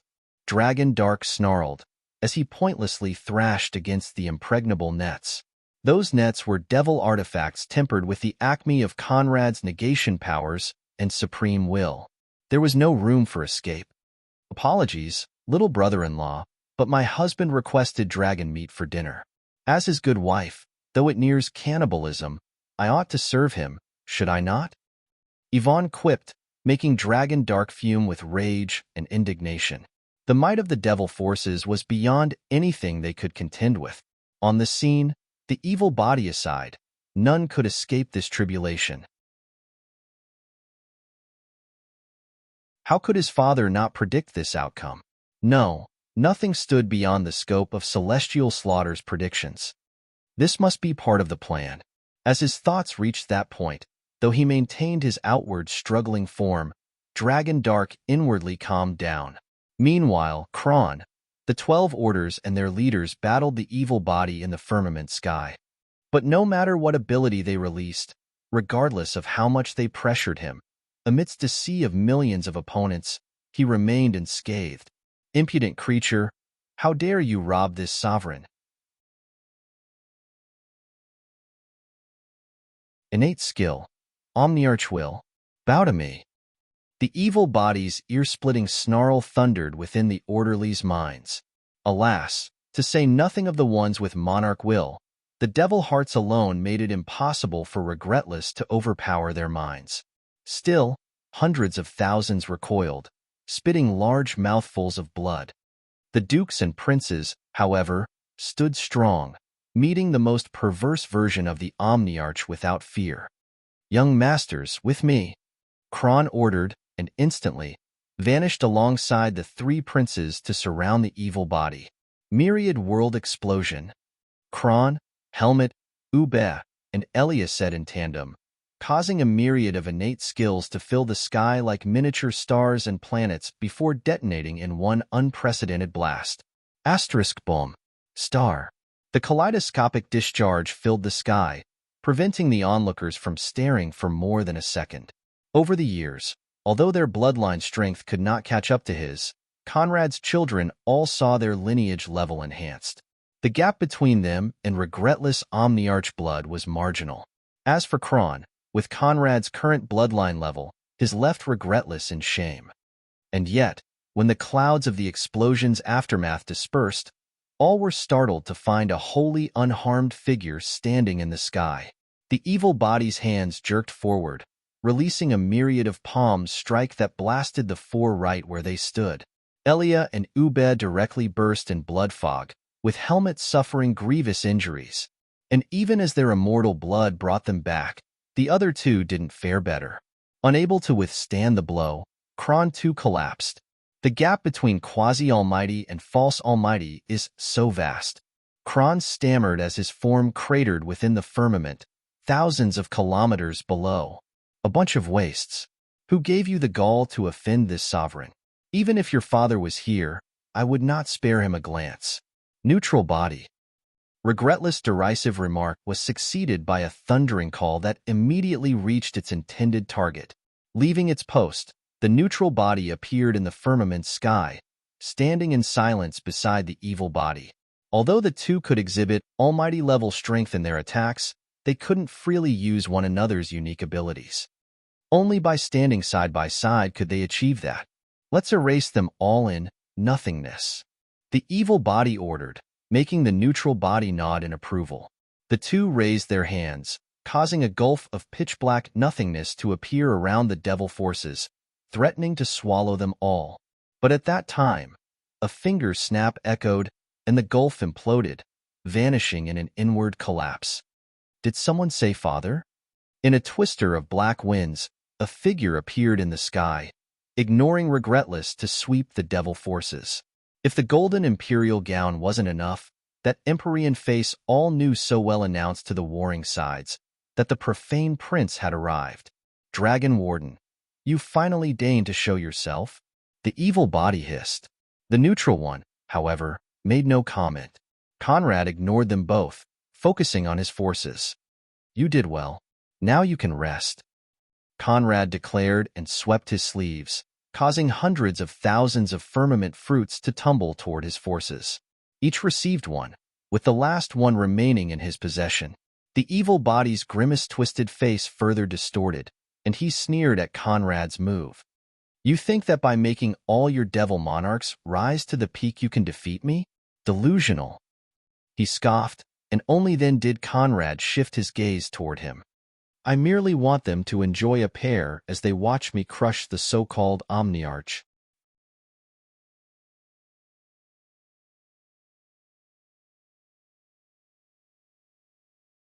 Chapter 572, The End of the Omniarch. The words didn't ring well in the evil body's ears. Throughout the Omniverse, Conrad aside, who dared disparage him so? It was high time he put down that hateful creature and reaffirmed the sovereignty of his might. Dragon Warden, you have run amok for far too long. So long that you no longer understand that some people you cannot offend. This sovereign could kill you in the past, in the present, you still can't escape. The evil body bellowed, and alongside the neutral body, released the full might of their false, almighty strength. Before that might, even the firmament trembled, shaken by an unprecedented eruption of force. But shielded by Conrad's presence, his forces didn't feel a thing. Arms crossed behind his back, Conrad stepped forward. His peak stage Devil Monarch cultivation base erupted, releasing its quasi-almighty strength. His 90 broken locks followed, releasing firmament energies akin to the ones swirling in the firmament fruits. Of course, the scope was incomparably grander. Faced with the might of those 90 locks and Conrad's cultivation, evil and neutral bodies recoiled from one step, dwarfed by a strength threatening their hegemony. Conrad took a second step, and his firmament bloodline strength exploded, joining the two other sources of his unholy might in a resplendent trinity. With the third step, his high supreme will kicked into gear, further magnifying the result.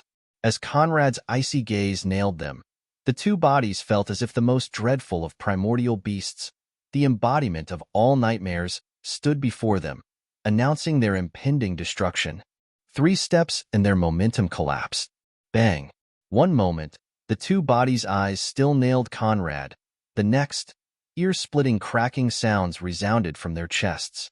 By the time they registered the sounds, registered the pain, their bones burst, their chests caved it, and 2 symmetrical elbows sent them hurtling in the sky, before tumbling toward the ground.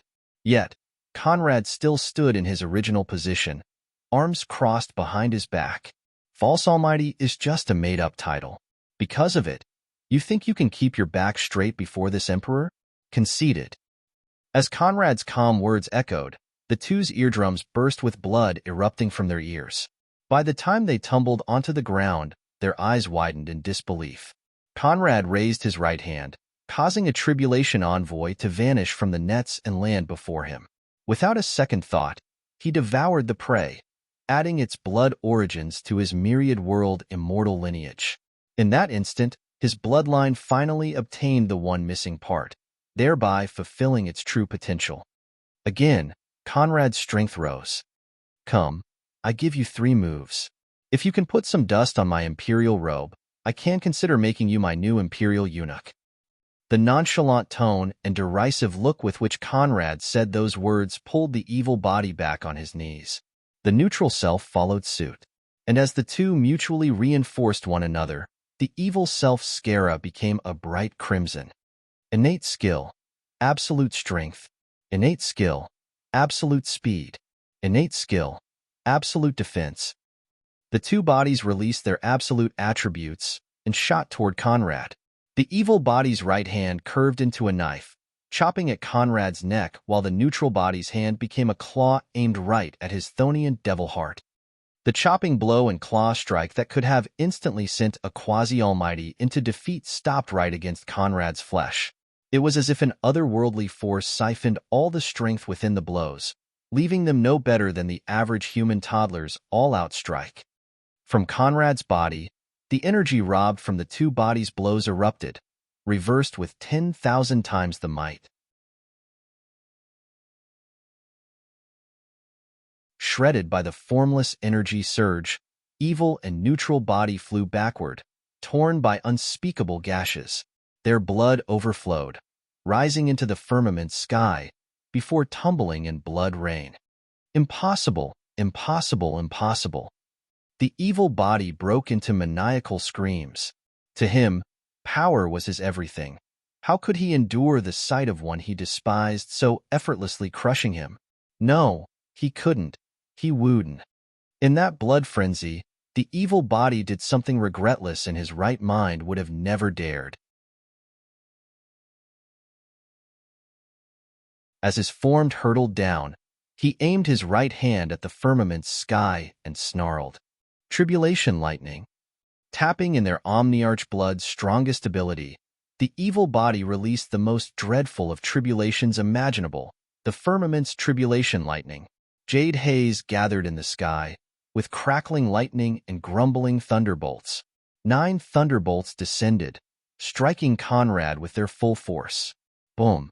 A deafening blast shook the world as the tribulation lightning struck its target, releasing a backlash that forced the two bodies and Regretless by celestial slaughter's side to spit large mouthfuls of blood. Their heartbeat quickened as they felt their very existence destabilized by this move.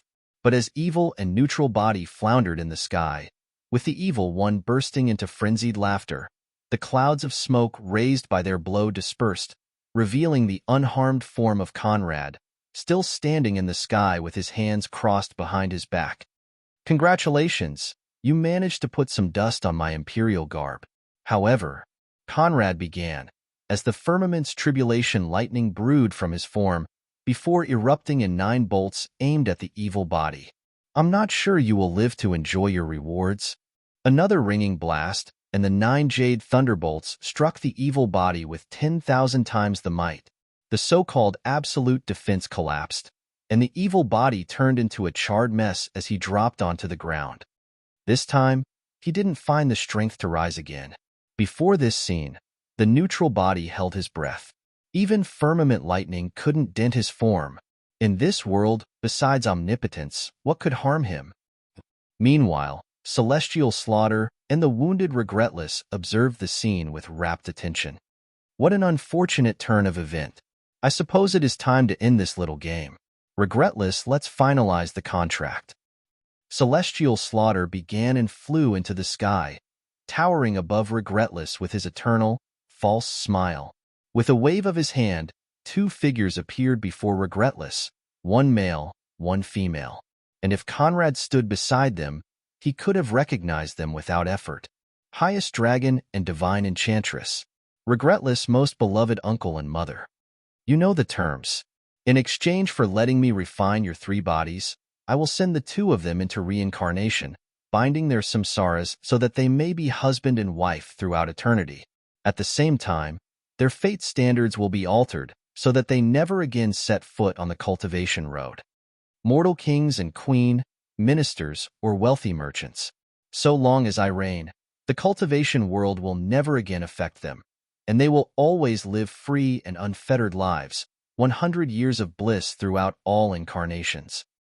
Celestial slaughter declared as the contract that made Regretless willing to surrender without a fight unfolded before his eyes. But though he'd willingly offered his life for this contract, Regretless' eyes ignored it, going between his long-lost mother and Highest Dragon. Tears filled his crimson eyes. The only time he'd met Divine Enchantress was on the day of her death, when, on Celestial Slaughter's command, the suppression formation that kept her prisoner for thousands of years ground her to dust. To this day, he could recall the pain and helplessness he felt in that instant and the blind frenzy with which he unleashed his sorrow on all lives remotely connected to the Empyrean. But finally, he had a chance to make it right. His eyes then locked on Highest Dragon, the uncle to whom he owed everything. Perhaps the most vivid memory of Regretless' life was the day Highest Dragon took him as his disciple. As the eldest prince of the Dragon clan, how can you spend your days quivering and weeping like a waste? Get up. Imperial Uncle, what difference is there between a sealed bloodline and a waste? Also, no one acknowledges me as a prince. No one? What about me? Didn't I just acknowledge you? Or are the words of the great elder worth nothing to you? So what if your bloodline is sealed? Can't you still cultivate? Who told you that without bloodline, there can't be achievements? Who told you if the world doesn't acknowledge your worth, you must prove them right? Your mother gave you the name Regretless so that you would be free and unrestrained. Are you trying to insult her memory? Get up and follow me. Even if you are the toughest brick of this world, I will still make an expert out of you. As the saying goes, master one day, father always. If anyone insults you, punch a hole in their face. If they strike back, I will tear off their hands and rip out their tongue. The scene replayed before Regretless, and for the first time in eons, his lips curved into a radiant smile. With that smile, he waved his hand, making the neutral and evil body vanish from the battlefield to reappear before him. But while the evil body lay broken, without the means to struggle, the neutral body thrashed against Regretless' suppression. Alas, to no avail. Regretless, why are they worth our lives? I don't understand. I can't accept this. The neutral body exclaimed as it fought the irresistible suppression.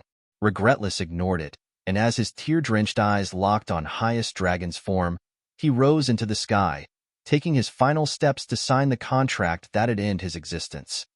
For the first time in his life, Regretless felt incomparably light. Imperial Uncle, ultimately, I couldn't live up to your teachings. I couldn't be free and unrestrained. My heart is a crackled tower whose flawed foundations always near collapse. In truth, I've had enough. At first, I wanted to prove to the world that you were right.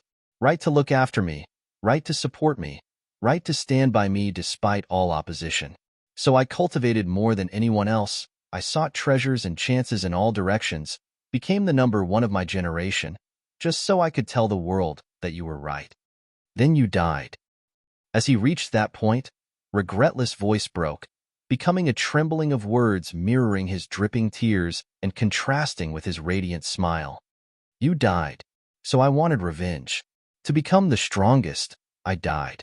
To soothe my hatred, I turned into a monstrous beast and did so many repulsive things, things you would only look down on. But since it all allowed me to reach this point, I have no regret. To trade my worthless life for the two of you is my glory. I only hope that from now on, that freedom all men yearn for is yours, for eternity. With those words, Regretless stopped before the contract, cut open his right palm, and stretched his bleeding hand toward the pact. But before his blood grazed it, celestial slaughter balled up his fists, Highest Dragon and Divine Enchantress imploded, collapsing in dust particles before vanishing from existence, once and for all. The contract shattered, and Regretless' hand met thin air. In that instant, his world collapsed.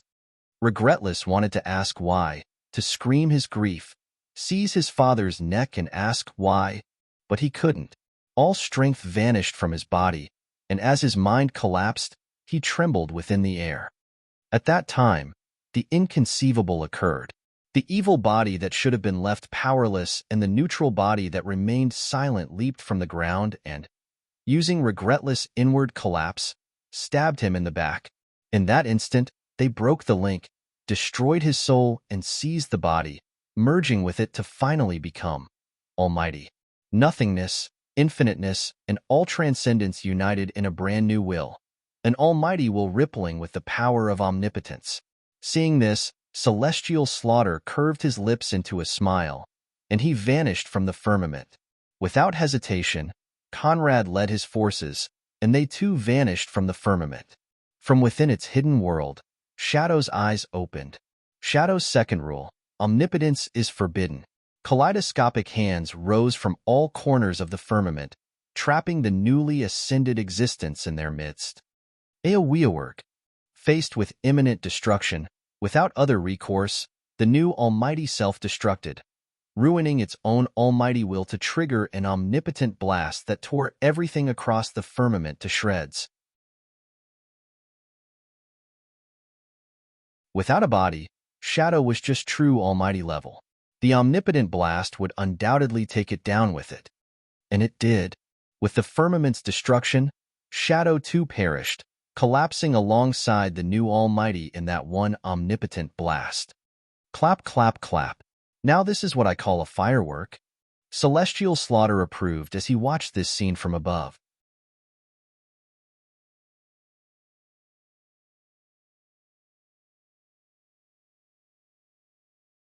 Chapter 573 Birth of the Almighty Sovereign. From the moment Conrad appeared, the evil and neutral bodies knew they weren't his match. They put on that desperate struggle, also that they could cheat the main body into thinking they tried their hardest. Meanwhile, they planned their rebellion. With the evil body outwardly powerless, when the time came for Regretless to surrender to celestial slaughter, The neutral body would keep his attention, thereby making him forget about the fallen, evil one. At the critical instant, the two would strike, overwhelm Regretless, destroy his soul, and seize the body. Afterward, becoming a true almighty was only natural. They could then dispose of all their enemies. Never did they expect that celestial slaughter would provide them with such a golden opportunity, and without hesitation, they jumped on it. Alas, it was all a ploy. From the very moment he pushed Regretless into using the three corpses refining incantation, celestial slaughter planned this end. Based on his understanding of Regretless and their past clashes, he knew very well that the evil and neutral bodies would never surrender to destruction. The neutral body out of pure survival instinct, and the evil body due to its hatred-bred, relentless thirst for absolute power. As long as he gave them the opportunity, they would strike back, overwhelm Regretless, and form a new almighty. In that instant, Shadow would assault them, thereby forcing them to commit suicide to bring the world down with them. And they did. Shadow was right. Celestial Slaughter had been toying with his foes from the start. Since his return, he already was a step away from becoming almighty. The only reason why he faked lacking insight was because he knew that so long as Shadow existed, whoever took that step was doomed to face destruction. He couldn't live in apprehension. Therefore, he first set the stage to have Conrad awake Shadow and have Regretless destroy him. Now the Dark Hand was gone, bringing down with it the last of Celestial Slaughter's concerns. Freedom does carry that soothing melody that lifts the mind into new realms of enlightenment. Shadow, don't blame me, but if I don't screw over the highest existence, how could I call myself the Supreme Conqueror? Celestial Slaughter sighed in an so Talroth tone. He then glanced toward the spot where Regretless met his end. Child, I really did you wrong. But don't worry, your sacrifice now allows the world to witness the eternal splendor of the true Almighty. I'd send you postcards in the afterlife, but you're not even there. Celestial Slaughter again gave that false downcast sigh, spun, and stretched out his hands, lifting them like a maestro as he crushed his petty shackles. The Thonian devil forces gathered fast enough to witness sublime infiniteness insight blossom within Celestial Slaughter's supreme will, transforming it from a high supreme will into an almighty will. As the will congealed, Celestial Slaughter's fingers moved like a maestro driving his musicians, rising, curving, and descending in mesmerizing arcs. Blinding white light akin to heavenly luminescence erupted from his form, and as the firmament's collapse ended, Celestial Slaughter took the final step, becoming an almighty supreme. Without the firmament to suppress it, the blinding light dazzled all worlds, filling them with the splendor of the new monarch. Supreme Conqueror, one true God, eternal sovereign, call him however you will, but throughout the multitude of the omniverse, none could ever challenge his omnipotent will. But even as Celestial Slaughter's rise reached its acme, a just as shocking scene grabbed the onlooker's attention. Crack. The end of the firmament released one cracking sound that echoed in the minds of all living things. Alongside that sound, starting with the worlds closest to the firmament, the omniverse began crumbling. Right, the very omniverse was on the verge of following Shadow and the firmament to the grave, thereby returning all things to nothingness. And while faraway worlds surrendered to warning earthquakes, awaiting their doom, following brief calculations, the experts on the scene all came to the same conclusion. 30 minutes. Right, half an hour was all it would take for the omniverse to return to nothingness. Supremes aside, none could survive that apocalypse, but still, Celestial Slaughter spun. As he did, the omniverse rules changed, and sound now freely circulated in space. As the saying goes, before creation comes ruin. My children, have no fear. Once the omniverse is gone, I shall build it all anew. Make my Almighty will support it all, and forever bar the road to supremacy. My conquests thus end, for only I, can say the 3 words I am supreme. Celestial Slaughter's spinning ended. His falsely delighted figure underwent a drastic change, and with deadpan eyes, he nailed Conrad. Unfortunately, I still feel no gratifications. But now I can just create an emotionally complete self. The possibilities are endless. As for you, Conrad, do you still wish to challenge me? I give you one last chance to bend the knee and acknowledge your defeat. Surrender, and I shall forgive all your transgressions. Celestial Slaughter offered with a tone laced in generosity. Again, curiosity drove him. He wondered if the sight of Conrad kneeling in voluntary surrender could trigger something in his cold heart. He ought to experiment with it. Alas, Conrad again disappointed him. His eyes shifted toward the heavenly demon tablet. He beckoned, and the tablet rose to hover beside him. As if readying for battle, Conrad stretched out his hand, summoning the god executing immortal sword. Seeing this, Celestial Slaughter sighed. Conrad, please give your old man more credit, will you? The words had barely left his lips that Celestial Slaughter plunged his right hand into his chest. But instead of flesh and blood, it passed through a strange dimension to pull out the Nirvana dust crown. You want to use 90 locks of negation powers and your monarch will to rob this from me, combine the supreme artifacts into one, and produce a true almighty weapon. However, crack. Celestial Slaughter's palms closed around the Nirvana dust crown, squashing it into nothingness. I am not that silly. While his 100,000 men strong army regained their free will, Celestial Slaughter sobbed at the lack of esteem given to his peerless brain. On the scene, many indeed believed that this was Conrad's final card. And seeing the Nirvana dust crown collapse, their hearts skipped many beats. As if he too felt cheated, Conrad's eyes widened in a show of disbelief. Disbelief then made way for a smirk, while the heavenly demon tablet merged with the god executing immortal sword, thereby making it a high supreme artifact. You're right. I give you AC+. Conrad replied and stepped forward.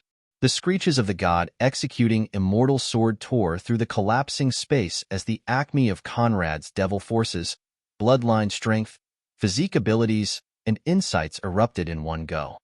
Old man, let's settle this once and for all, Conrad declared as his form and obsidian blade bent in a final battle stance. In that fight, only he mattered. Anyone else was superfluous.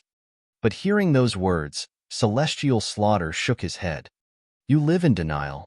I don't mind awakening you. But if I do, I must slaughter the entirety of your faction to the last baby. That's just my style.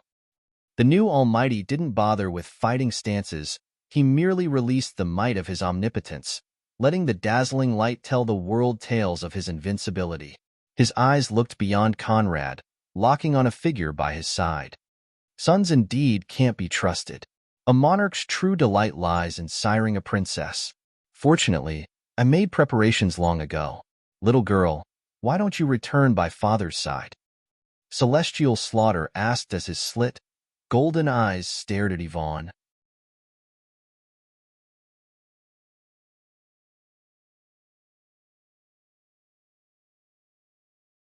Chapter 574 If Challenging Omnipotence is a Paradox. Even as Celestial Slaughter's gaze nailed her, his words seemed to fly by Yvonne's ears as she kept her eyes focused on Conrad's back.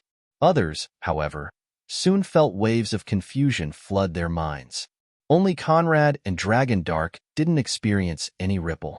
There was a specific reason why Dragon Dark called Yvonne little sister-in-law. If she wasn't that woman, why would he? But seeing Yvonne spare him no glance, Celestial Slaughter's eyes narrowed. Little heart, don't tell me you also plan to die silly. Your soon-to-be dead husband doesn't need you to follow him to the grave. Obediently come here. Since Yvonne had crossed the 10,000 tribulations, there was no way for Celestial Slaughter to control her through the power of samsara. He could only accept or erase her will. The latter carried no appeal. Still, Yvonne spared him no glance, as if from beginning to end, he didn't exist in her world. Only one did. And understanding that sight, Celestial Slaughter shook his head in disapproval. Never let a girl taste the rod if you want to keep her home. A pity. Oh well, I can have others. The words echoed laced in a false sense of bitterness. For this illegitimate daughter, Celestial Slaughter made many provisions, taking his foes east when they thought her west, and southwest when they thought her north. He even provided her with outstanding fate standards. Alas, though her mind recalled her true self, she still chose the rod over him, the sorrow of fatherhood. His eyes shifted back to Conrad. Child, having managed to rob me of my possession, you can die contented. Don't worry, I will just butcher your consorts. No sense in taking them for myself. Celestial Slaughter stated and stepped forward. The radiant luminescence of his omnipotence erupted, dazzling the world and Conrad facing its brunt as the new Almighty vanished to reappear before him. Or so the onlookers initially thought. When trillions of palm strikes, kicks, chopping hands, and claws surrounded Conrad from all sides, it soon became evident that his foe was everywhere. True omnipresence. Conrad realized, and indeed, he was right. As a true Almighty, Celestial Slaughter didn't merely possess omnipotence. Other aspects of supremacy, such as omniscience and omnipresence, were his to use in their most perfect form. This was an enemy that knew everything, was everywhere, and could do anything. Who could fight him? Who dared fight him? Conrad dared. With his hands tightly clasped around the handle, Conrad swept his sword in a horizontal slash. God executing immortal art, second form, infinite murdering. Though Conrad's blade only flashed once, carried by the endless power of infiniteness rippling within, the blade hacked at the very fabrics of space trillions of times, meeting the unending storm of blows with a just as unending festival of sword slashes. Blows and sword slashes multiplied ever still, approaching infinity in every second. Clang, clang, clang. Alas, it was as if Celestial Slaughter's flesh was made out of the most indestructible of metals throughout creation. To say nothing of flesh, the god executing immortal sword's relentless hacking couldn't even dent the tiniest part of his clothes. But still, Conrad chopped, for if he stopped, he lost. The trillions of strikes vanished, replaced by the form of Celestial Slaughter, dropping on Conrad with a finger strike. In that index, the might of omnipotence exploded, threatening Conrad's life with its every breath. For once in his incomparably lengthy life, Celestial Slaughter knew that he needn't strategize, he needn't think or wonder. He needed only act, for he couldn't lose. True invincibility, the summit of strength, was finally his. Bang! Conrad met the blow with his sword bent in a horizontal, defensive stance. The flat collided with Celestial Slaughter's finger, and in that instant, Conrad activated his void mirror physique. Mirror image. Conrad bellowed and, even as his body tumbled throughout the infinitely vast space, driven by the 90 broken locks, his void mirror physique did the unthinkable, copying Celestial Slaughter's omnipotence. Snap. Cracks spread throughout the god executing immortal sword, and even as Conrad suffered a monstrous backlash, the blade snapped in two. With a spin, Conrad hacked his broken sword at Celestial Slaughter's neck, smashing right into it with the very power of his omnipotence. With a ringing sound, the Almighty spiraled leftward, stabilizing only after crossing dozens of meters. Conrad's fall ended, and he rose back into the sky, shooting right back at Celestial Slaughter without giving him room for breath. Get lost. The Almighty's voice echoed like an irresistible command, and though backed by his copied omnipotence, Conrad could barely resist it. His advance met an invisible barrier, but mustering his full strength, Conrad could resist shooting backward, merely teetering instead. This was not a force his negation abilities could suppress. Only that copied omnipotence could allow him to struggle, but even if he did, victory seemed hopeless. Delusional child. How can one defeat the undefeatable? Vanquish the invincible? What a joke. Challenging omnipotence is a paradox. Celestial Slaughter scoffed and raised his hands, causing myriads of irresistible light discs to fill the sky and from all corners assail Conrad. At the same time, Celestial Slaughter vanished, turned into a light meteor and flew into his target. But then his form blurred, and instead of the front, he was at the back. From the back he was below, above, everywhere and nowhere all at the same time. Bang! By the time the celestial slaughter meteor hit him, Conrad had spun on so many angles that the world around him swirled, and he suffered the first dizzy spell of nearly 2 millenniums. The meteor blast sent him right into the shower of omnipotent light disks, threatening to mince him into powder. Innate skill. Absolute defense. Conrad didn't bother using might reversal abilities because reversing omnipotence was a paradox. With his mastery of infiniteness, he endlessly warped space to give himself enough room for maneuver. Alas, even his infiniteness insight failed to resist the Almighty's pressure. Slash. An eruption of tearing sounds filled the sky as the myriads of light disks hacked at Conrad's flesh. Putting his everything in his absolute defense and mirrored omnipotence, Conrad resisted the blow. Still, his non-almighty flesh couldn't endure, and the discs gashed him from all sides, turning him into a garish mess of blood. The consorts didn't scream, the children didn't wail, the retainers stood still, yet all came to the same conclusion. The fight is hopeless. That being the case, what need was there to wait? What need was there to hold back? They might as well break into one last dance, and to the end fight alongside their monarch. Not a single person spoke, yet all joined for a final flight. But they'd not even taken 3 steps that Yvonne's voice thundered. Step back. Instantly, all came to a halt, for in that voice they heard a very simple fact. Someone still believed that the situation would experience an unexpected turn, and hearing that voice, Conrad's lips curled into a smile. Celestial Slaughter, however, sneered in derision. The folly of love-struck fools. If omnipotence can be defeated, it is not omnipotence. Allow me to end the paradoxical notions of your Jade dynasty once and for all. Celestial Slaughter's form burst into spinning light arrows that surrounded Conrad and slammed into his wounds. With every one of the radiant arrows' brush, Conrad's wounds intensified and his Empyrean figure soon turned into an unrecognizable mess of gore. But even then, he held onto his sword, and though broken, its fighting will remain undaunted. Celestial Slaughter reformed 15 meters above, aiming his right index at the nothingness towering still above him. From the pitch-black space, the splendor of omnipotence morphed into a light dragon, whose length could cover the entirety of the omniverse. With 3 heads and 6 wings, the dragon's dwarfing, monstrous face contrasted with the splendor of its omnipotence. But even before that inconceivable foe, Conrad didn't waver. His hair erratically fluttered, his lips curved into a fiendish grin, and with a guttural roar, he launched himself at the dragon. Roar! With a feral roar, the dragon met Conrad's assault, dropping onto him with the weight of the omniverse. The radiant reptilian monster opened its maws, releasing 3 orbs of crackling lightning around which white flame petals swirled. The beast fired the 3 orbs in radiantly horrifying beams that met Conrad's desperate, broken sword slash with absolute confidence.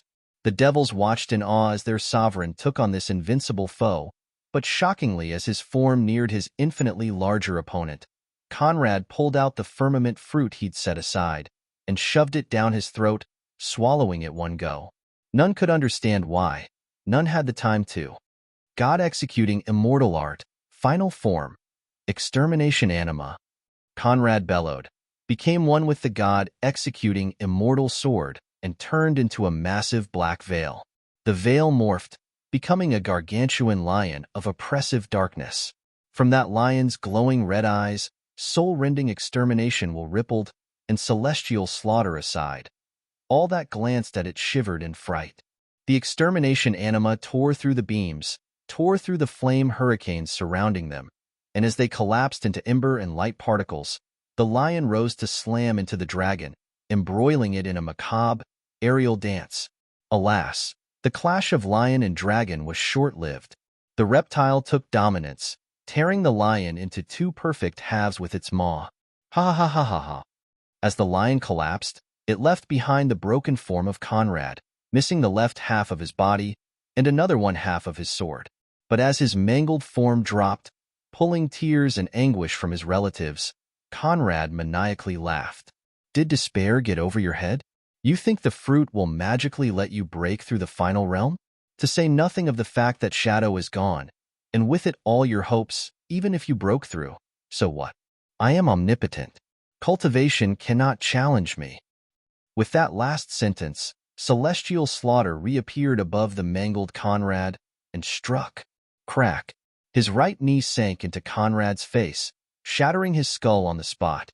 Omnipotence wreaked havoc in Conrad, eroding his very existence as his corpse tumbled toward the ground. For indeed, Conrad was dead. His devil heart no longer beat. Only his supreme will remained, and alongside his firmament bridge, supported his feeble existence. But even those faced immediate threats. And as his existence collapsed, as the hearts of all devils on the scene came a halt, Conrad's mind drifted into the void mirror physique and the copied omnipotence within. From the void mirror, Conrad relived everything, from the time paradoxes that marked celestial slaughter's appearance to the succession of events that followed, to celestial slaughter becoming almighty and the soul-tearing sensation he experienced upon mirroring his omnipotence. He relieved it all, and with the firmament fruit's energies swelling his veins, he made them a template. In that instant, Conrad realized that celestial slaughter was right. Challenging omnipotence was nothing more than a paradox.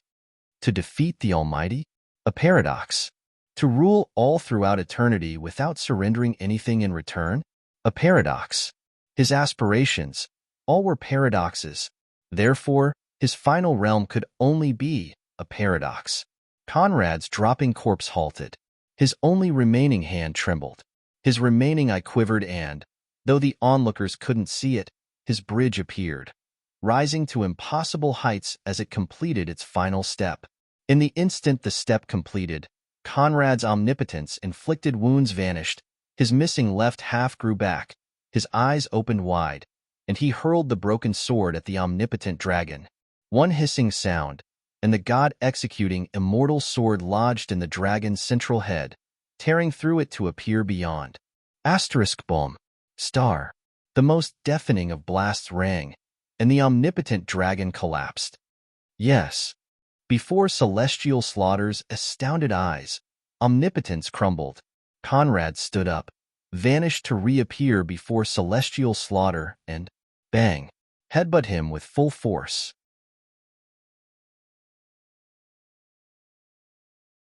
The dazed celestial slaughter hurtled through space, never stopping mid-flight. He couldn't resist, neither did he have the will to. Confused. He was utterly confused. Impossible. This is impossible. The hurtling celestial slaughter stammered, as his body became a red flame ball from speed alone. Bang. Another headbutt met the back of his skull, sending him flying in the opposite direction. But there, another one awaited. Asterisk bang. Asterisk asterisk bang. Asterisk asterisk bang. Asterisk asterisk bang. Asterisk asterisk bang. Star.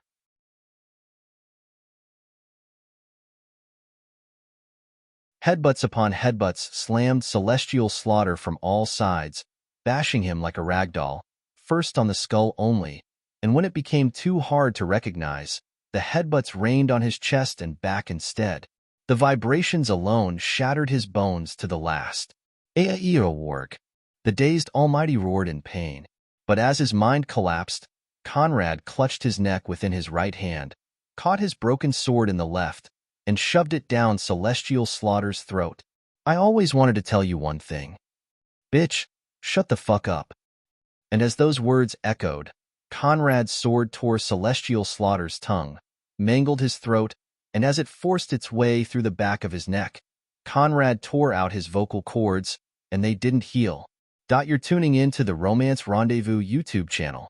We're so grateful for your support, and don't forget to subscribe to join us on this incredible journey through captivating stories.